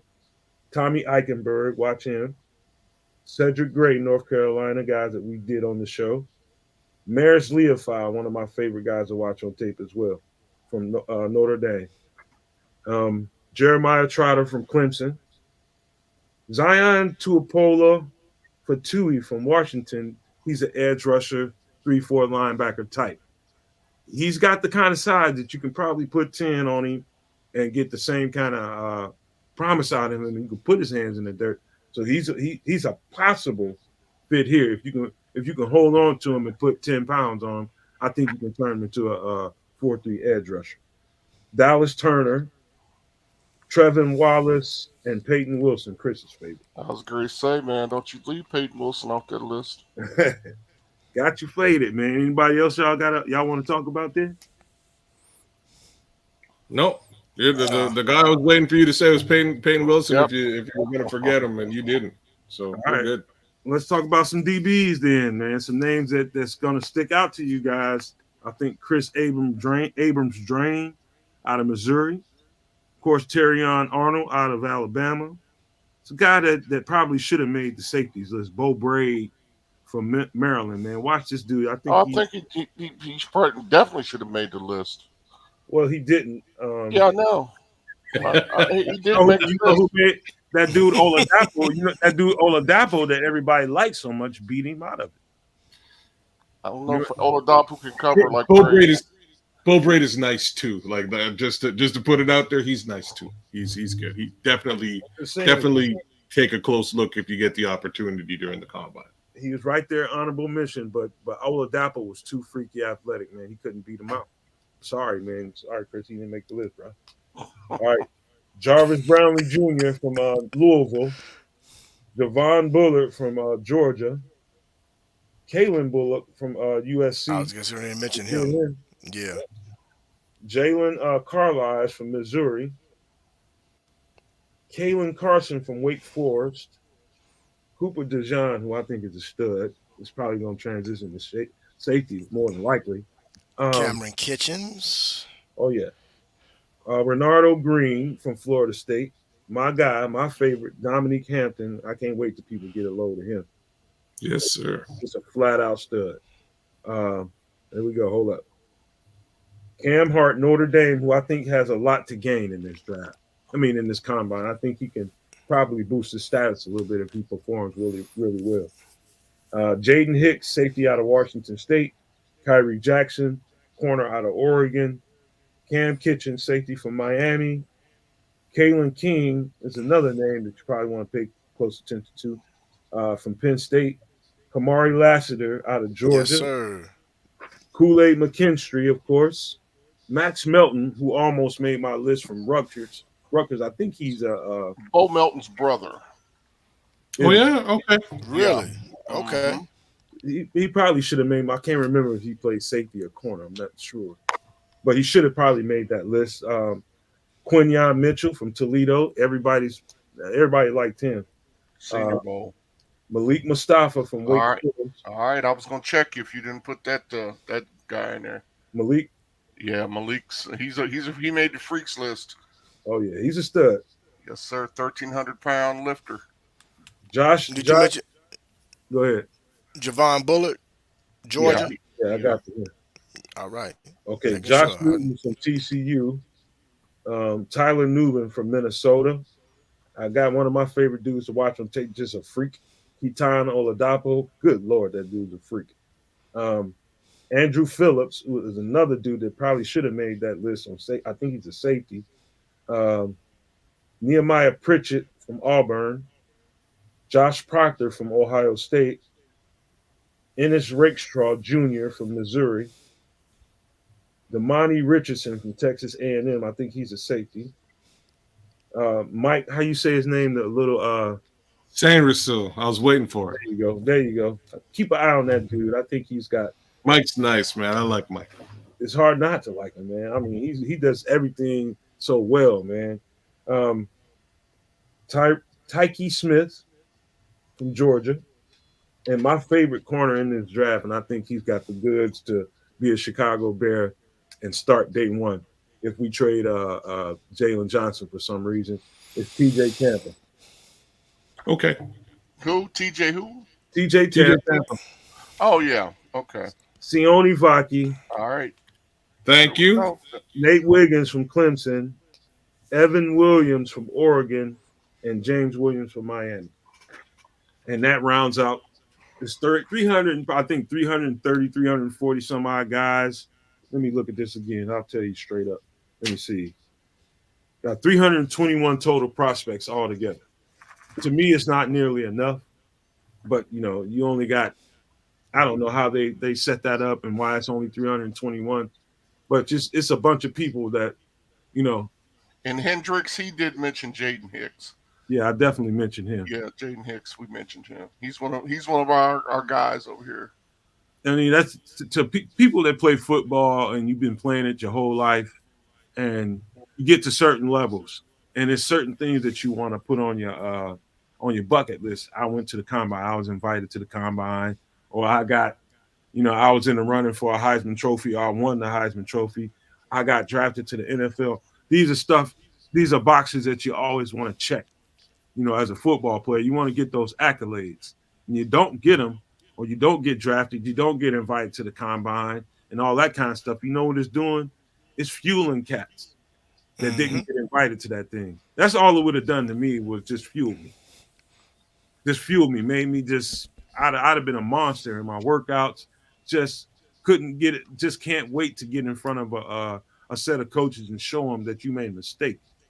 Not drafting me, or these dudes, whoever was running the combine, you made a mistake not inviting me here. So I just shout out to all the 321 guys that are going, but shout out to the guys that are in the just gonna stay in the background and work and gonna get on somebody's team and show the hell out, man. So keep working, bros. All right, before we get to the final part of the show, let's just get right into it, man, because we already an hour and a half into this thing. The scenarios that we came here to talk about, how interesting it's about to get at the combine. Here's what I think might happen, and we'll stay right here for a second. Here's what I think is going to happen. I think the conversations have already been had for the most part between the Commanders and the Bears. I think the decision is pretty much made, whether it's going to be a yay or nay, or whether they're going to trade that pick to the Commanders or not. I think the question is, because here's another thing to throw into it, kids, Chris and Keith.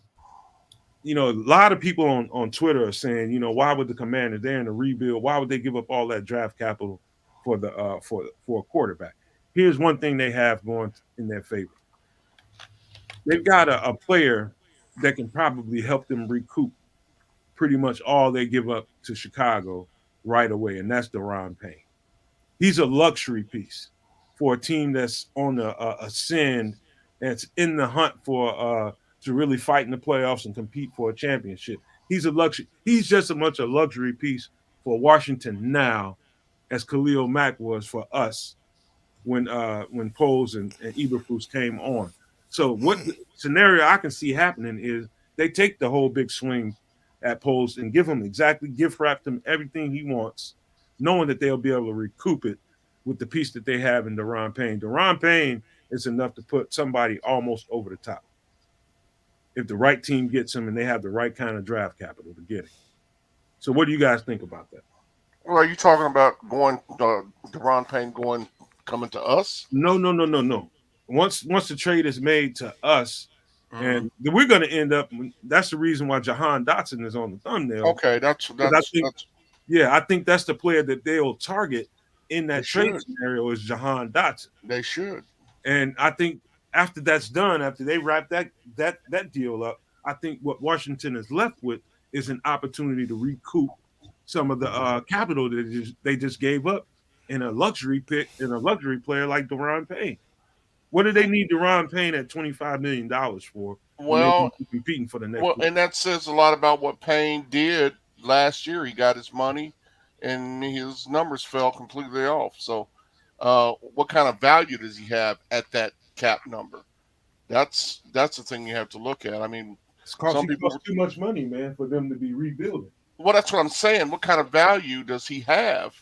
You know, you're talking about a trade, right? I see what you're saying, Chris. Who's going to want to take that? Who's going to want to absorb that contract? Who wants to take that price tag, man? Think about who needed him this year and didn't have him. Who didn't get a hell of a pass rush this year? Well, he didn't supply a hell of a. The answer is us, and we're not going to take that dollars and cents. Yeah, for what he provided after he got paid. I'm not in the Daron Payne business if I'm any GM. I could see a team like I would say a Green Bay might make a move for him. I could see a Tampa making a move for him. What about Baltimore? I could see depend. No, they got Matteberflus. Well, if they're going to pay somebody, it'll probably be Matteberflus. Right. There's a team out there. There's a team out there that was knocking in the playoffs that could probably use that piece. They can definitely probably use. I could see a few teams making that move on him, man. I tell you what, at this point, Christian Wilkins Dallas. There you go. Yeah, he would be the guy that would have more trade value at this point.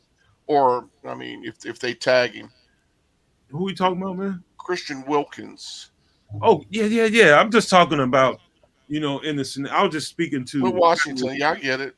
But there's a bunch of people talking to me on Twitter saying, the Commanders, they won't give up that kind of draft capital knowing they're in a rebuild. Yes, they will, because they know they can recoup a bunch of it with him. I don't know that they can get a bunch of it for him. Okay, let's spin it a different way then. Let's say they are in a rebuild, but do they necessarily have to do a complete teardown? Do they have? Let's say they can't unload Daron Payne. Who else do they have that they can actually separate themselves from and still recoup some good draft capital or just good pieces in general? 1793. Those are 17. What's his name?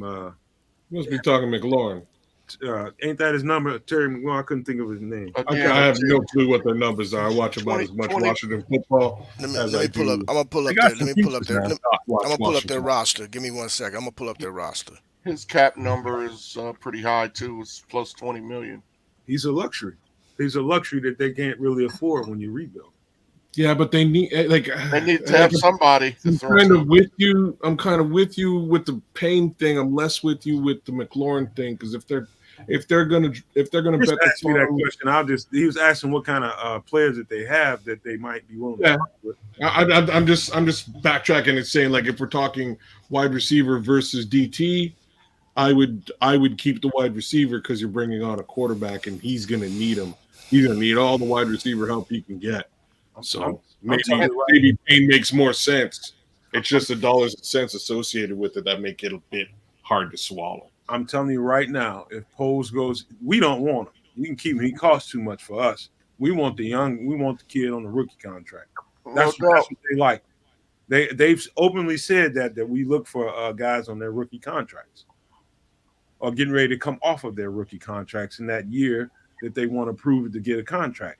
He's a couple years away from that. But I thought, to be quite frank with you, the all-around receiver from headspace, I mean, in his mind, his mental, and how he's made up from his actual body of work on the field physically. I thought that George Pickens coming out that year was the best total receiver minus his from the neck up. You put another head on him, and he's the best player. He was the best player in the draft, to be quite frank with you. But you couldn't replace that. But Jahan Dotson had it all coming out, and he still has it all. He just was, kind of mired under what's his name, Curtis Samuels and number 17. I forgot his name again already. But McLaurin. But he definitely did make his mark, though. I mean, he made his mark. He showed his stuff. He just had to share it with the other two guys. So if you put him in a situation where he can, I mean, we got one good receiver here. Put him in that situation across from another rookie. I mean, he might blow up even more. That dude's got talent, man.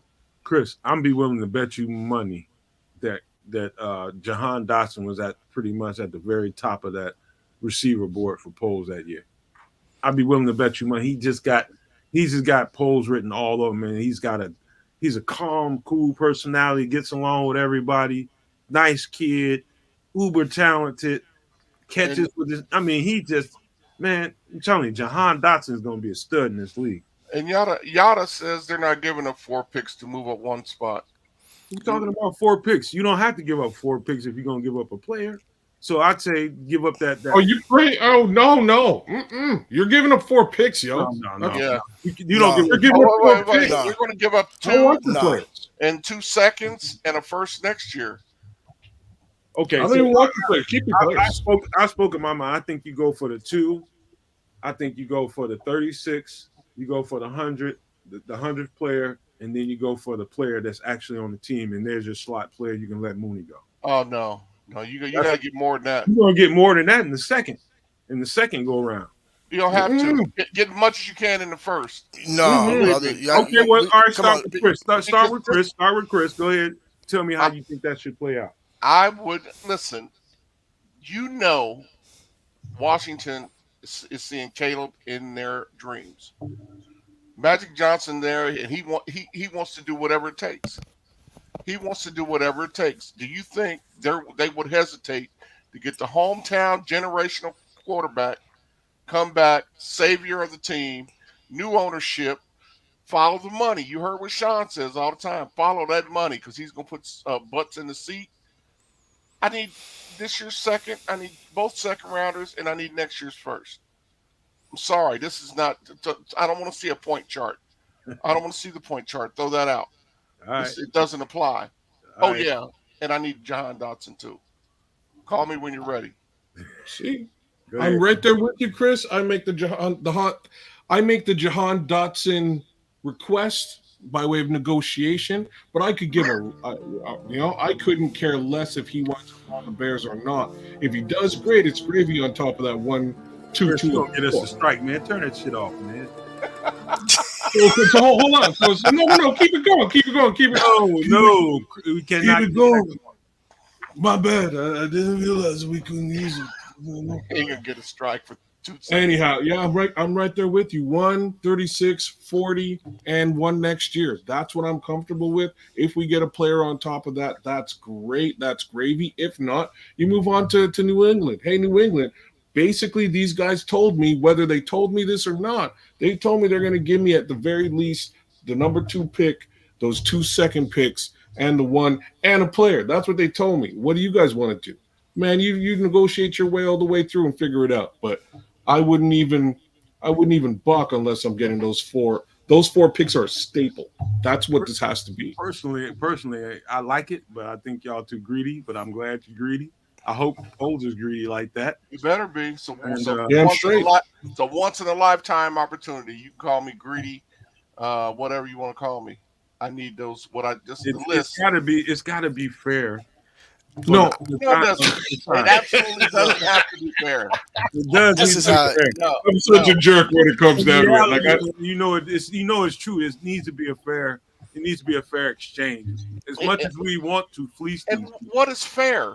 Well, fair is whatever. If they do the trade, then they feel it's fair. You don't want to ruin relationships. Look, no, exactly. But this is. well, yes, you could. Like even if you ruin the relationship, who cares? How often you gonna be hanging out with Magic Johnson? Probably not very often. I'm just gonna tell him thank you and tell Cookie I said hi. He can't be mad. Yeah. I'll even send her a cookie. End of the day, as long as you get what you need out of the negotiation, all bets are off. All right, Keith, what you thinking, man? This is how I can see it shaking out. We trade down to 2. We get this year's number 40 pick. We get next year's first and a third, and I'm gonna throw in Jonathan Allen as a player. With me knowing they probably won't separate with him, and we'll end up with Dotson. Those are the 2 players that I want. You're gonna give me one of those 2 players, and because I'm looking at taking that second pick, that number 2 slot, trading back again. That's where I'm going to get my additional picks that I want to help continue to build this roster. I'm not going to, we can be extra greedy, but I think they'll look at it like we're really trying to, we're not trying to gut them, but if you hit them with Jonathan Allen, knowing that they're not going to give up that defensive piece, okay, well, you don't want to give up, well, I got to have Dotson. I don't want Jonathan Allen. He costs too much money. He's 20+ million. He's 29 years that's old. why you're going after the rookie contract. That's what I'm saying. But they're not going to want to give him to me anyway. But if I throw him in the mix, knowing all along they're not going to give him to me, I'm just throwing something in the mix. What if they say? I know they're not going to give him to me. What if they say, okay, take that 25 million. We'll let you get him. Yeah, you can have him. Call it in. Well, guess what? You guys have been talking about paying $20 million for Daniil Hunter. Yep. $20 million plus for Daniil Hunter. We're good on no, bro. Give me somebody on my defensive line to disrupt that middle. That's what we want to grow as it is, man. We need Dexter. Hey, look, in business you got to pay to play, baby. That's right. And so I need another defensive end. I need another edge rusher. D-Rob. Get your edge rusher out the draft, man. I'm going to get one there too. I'm going to get one there too. I'm going to tell you something straight up. 9 times out of 10, especially edge rushers, it is difficult to get an edge rusher out of the draft that's going to turn and burn week 1. It takes the Mugs a couple of years, man, because they're dealing with lesser talent. And you got to be really toolsy as a defensive end to be successful in the NFL. I'm not saying they ain't a couple, 2 or 3 guys that could do it. It's like Latu is very toolsy, very, very toolsy. Is that going to work? Is his body strength versus professional offensive lineman going to, down in and down out, man? I don't know. It's a bigger risk, much bigger risk than a known commodity in free agency. That list of defensive ends in free agency as thick as I've ever seen it. And I think you almost it's almost malpractice not to get one of those guys. I hear you, man, but I think my proposal to them would make a lot more sense to them than trying to get 4 picks out of them. That ain't happening, bro. That's not happening. And we can't. And New England, 9 times out of 10, New England's not gonna move up. If they want Caleb, it will. But even both of those things are okay. Like, it's just sometimes you got to be a bit of a jerk, for lack of a better word, when it comes down to negotiation. You can't come into a negotiation and really be full on considerate of what the other. So like we'll Are you call it a saying I'm being divorce. considerate, kids? You're being full on considerate of what they may or may not want to do. No, you come to the table with what you want and let them decide what they're willing to do. Right? You put your stuff on the table. In a divorce case scenario, the wife always comes out there and she wants the house, the car, the boat, your PlayStation 5. She wants the whole kit and caboodle, and that's what she's got on her docket when she sits down with the lawyer. And you're like, whoa. Like, that's my house. That's my PlayStation. She don't even play PlayStation. And you got to figure out what you can get back and what you're willing to let go of. You need to come to the table with everything that you actually want. My opinion, slight consideration. I don't really want the player because of the dollars and cents that's associated with it, because I can go and pick the guys that I want and spend my dollars and cents and allocate them specifically to those players that I want. If they really covet a guy on Washington Commanders, if they really covet a guy on that team, by all means, include him in the trade. But at this point, I would really just be focusing on number one, the 2-2s, and the number one next year. Personally, I think that's a deal. It's a better deal than the Panthers got. I think it's a better deal. So that's like the most considerate that I'm willing to be, is not stealing. And I think let me say this real quick, Nomad. I think if Washington doesn't come away with Caleb Williams in this draft, it's going to be considered a failure to their fan base. I agree. Okay. All right, let me interrupt this argument. That I won't disagree with. Well, I knew when we brought this subject up, this was going to carry on, and we already like 22 minutes over the mark that I was set out to hit. And so let's end this conversation with this. Let's end it with this. Just give me one name. Give me one name. Who's the first player? I mean, who's the first person you're going to probably see in the vicinity and sitting next to Ryan Poles during this combine? My prediction is an easy one. I think it's going to be Magic Johnson. Go ahead, Chris. They got a brand new GM, man. I think if you don't see the GM sitting next to him, that's like a spit in his face. So you might see him and Magic, but I think what's his name? Adam. I can't think of his last name. He's from the Rams. I think he's the GM, so it's going to be his call. But he's going to be the deal maker, though, Chris, ain't he? Yeah, I mean, they bought him for. If we see Magic sitting next to Ryan Poles, it's a done deal.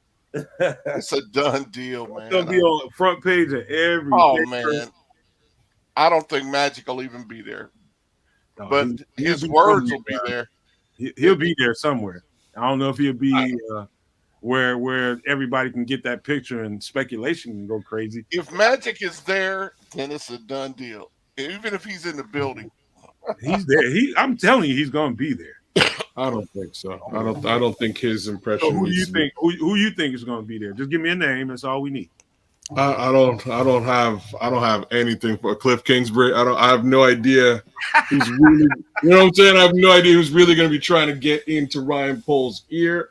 Outside of potentially the one guy that I will throw out there is either whoever's running the show in Atlanta or whoever's running the show at Las Vegas.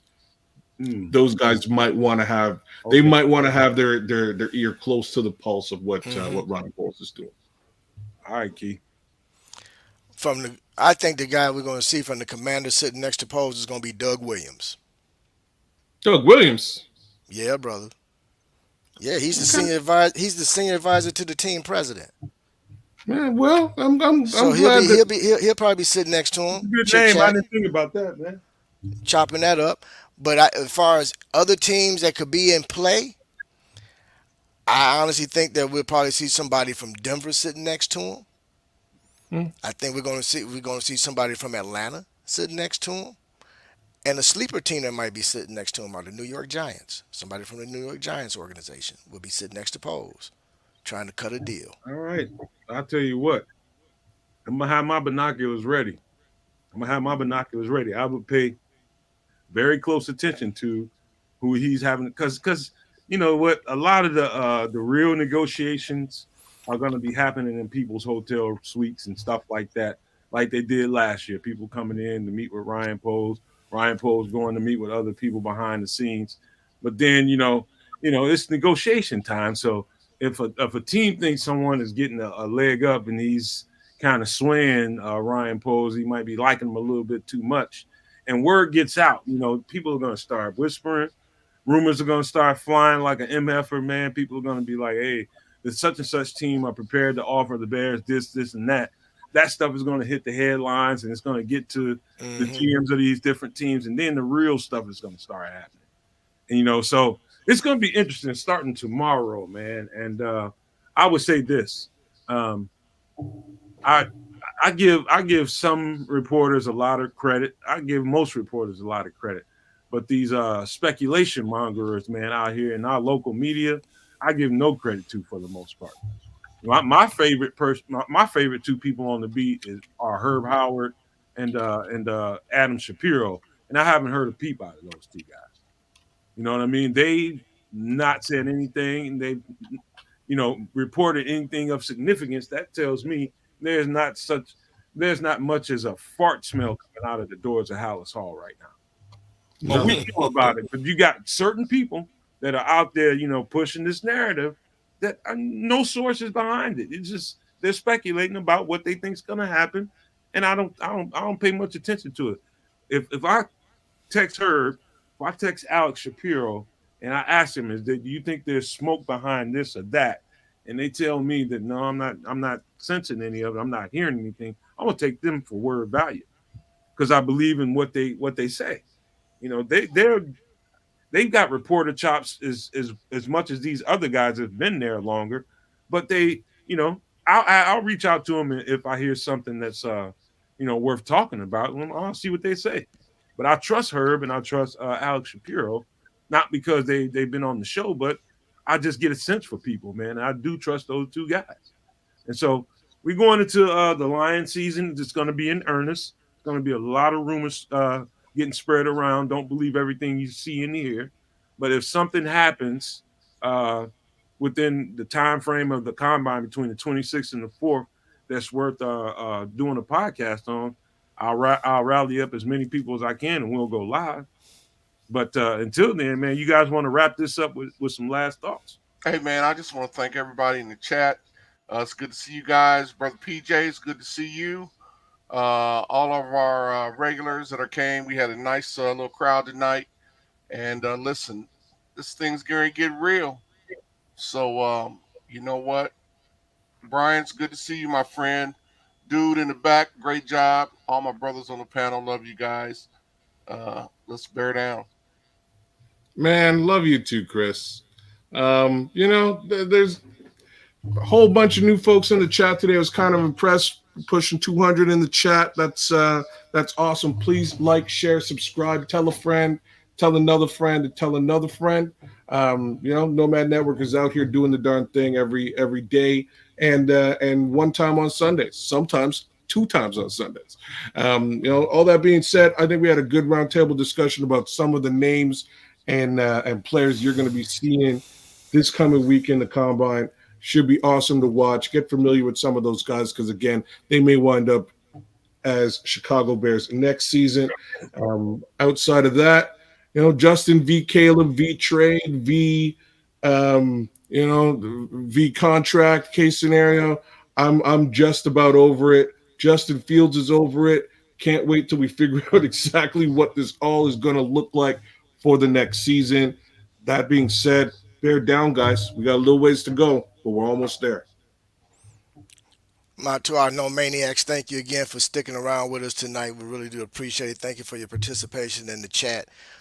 We have a few newcomers. One of mine is especially my guy, Van Washington, better known as V Diddy 21. Thank you, my brother, for chiming in all the way from Detroit. And he cannot stand the Lions. So besides that, I had some other people that was I know that was online checking us out. Reverse Dunbar. Oh yeah. And right. some other followers that's did not chime in on the chat but was definitely watching. Hey, Chris, Nomad, kids, as always, it's always a pleasure chopping up and talking football with you guys. I will say this, man. This coming week is going to be very interesting. This is getting ready to set the precedent for everything going into the spring, OTAs, free agency, all of these things are going to take place, man. And the Bears are at the actual helm of controlling what the NFL is going to do because all eyes are on Chicago. With that being said, I'm going to hand it off to Nomad. Everybody else, I want you guys to have a very safe week, all right? God bless you all. Shout out to Samo. Samo's not here tonight. He went to his boys' game, I believe. Shout out to my brother Samo. What's up, Samo? Samo! What's up, Sam? Hey, look, let me tell you something. We had over 200 people. This is a record for us. We had over 200 in the chat.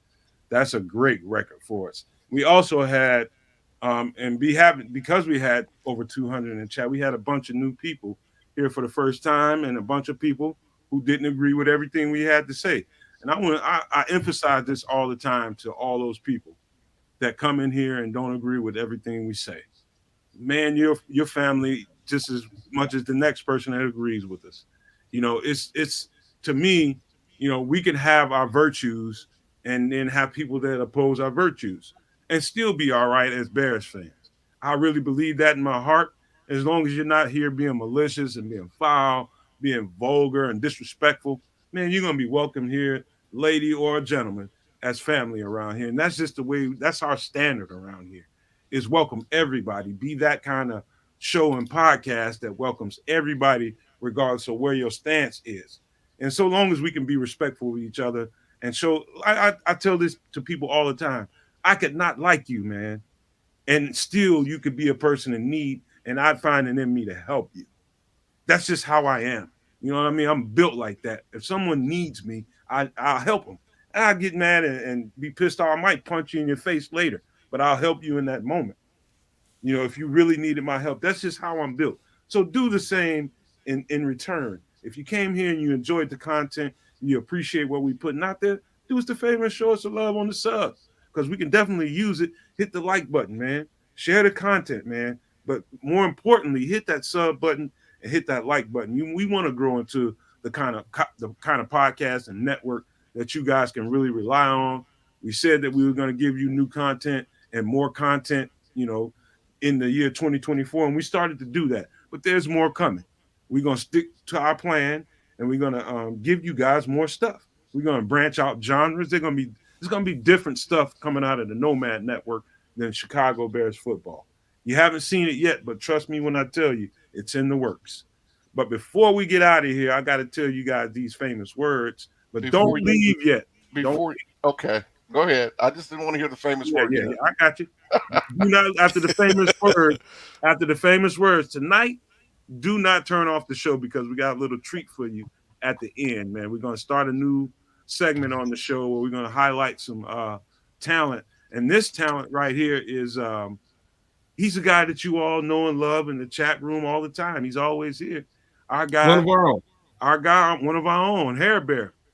So he did a nice piece, and the way it was described to me was a piece that it was a piece for a score for a movie that he had it was a placement for him, is what it's called. When you do a piece of music and you have it placed in a position to get chosen for a score for a movie. And so when you hear soundtracks for movies, you hear all these different songs for this or that, scenes and different things like that. His song was in position to get a spot on that movie, but it did not make it. However, I seen the clip of it on YouTube, and I absolutely love the message in this song. And so I hope that you guys enjoyed as much as I did. But it's from your guy Hair Bear. Say that one more time. Our guy Hair Bear, friendly person to the show. And so before we get out of here, I'm gonna leave you with these famous words right here: love, peace, and hair grease, y'all. And shout out to Brian as well, another one of our own. Stick around.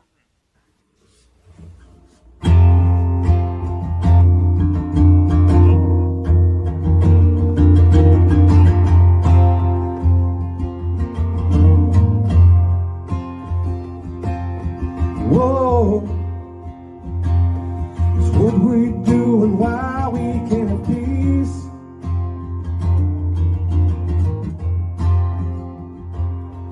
Change is what we need to do if we want to survive.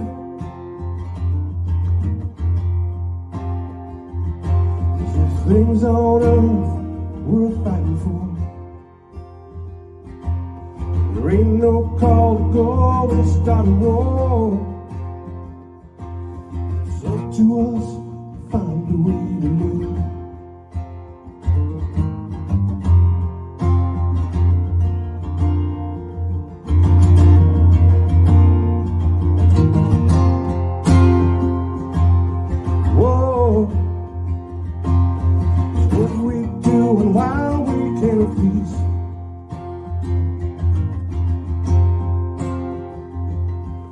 Change is what we need to do if we want to survive.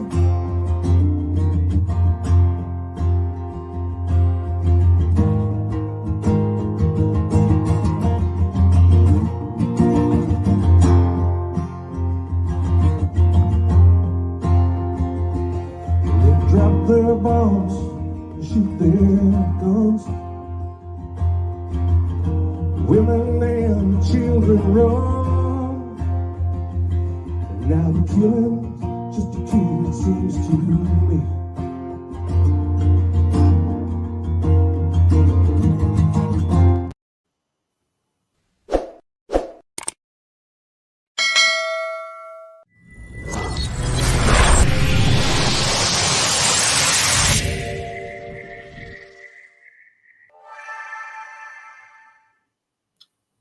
Boom.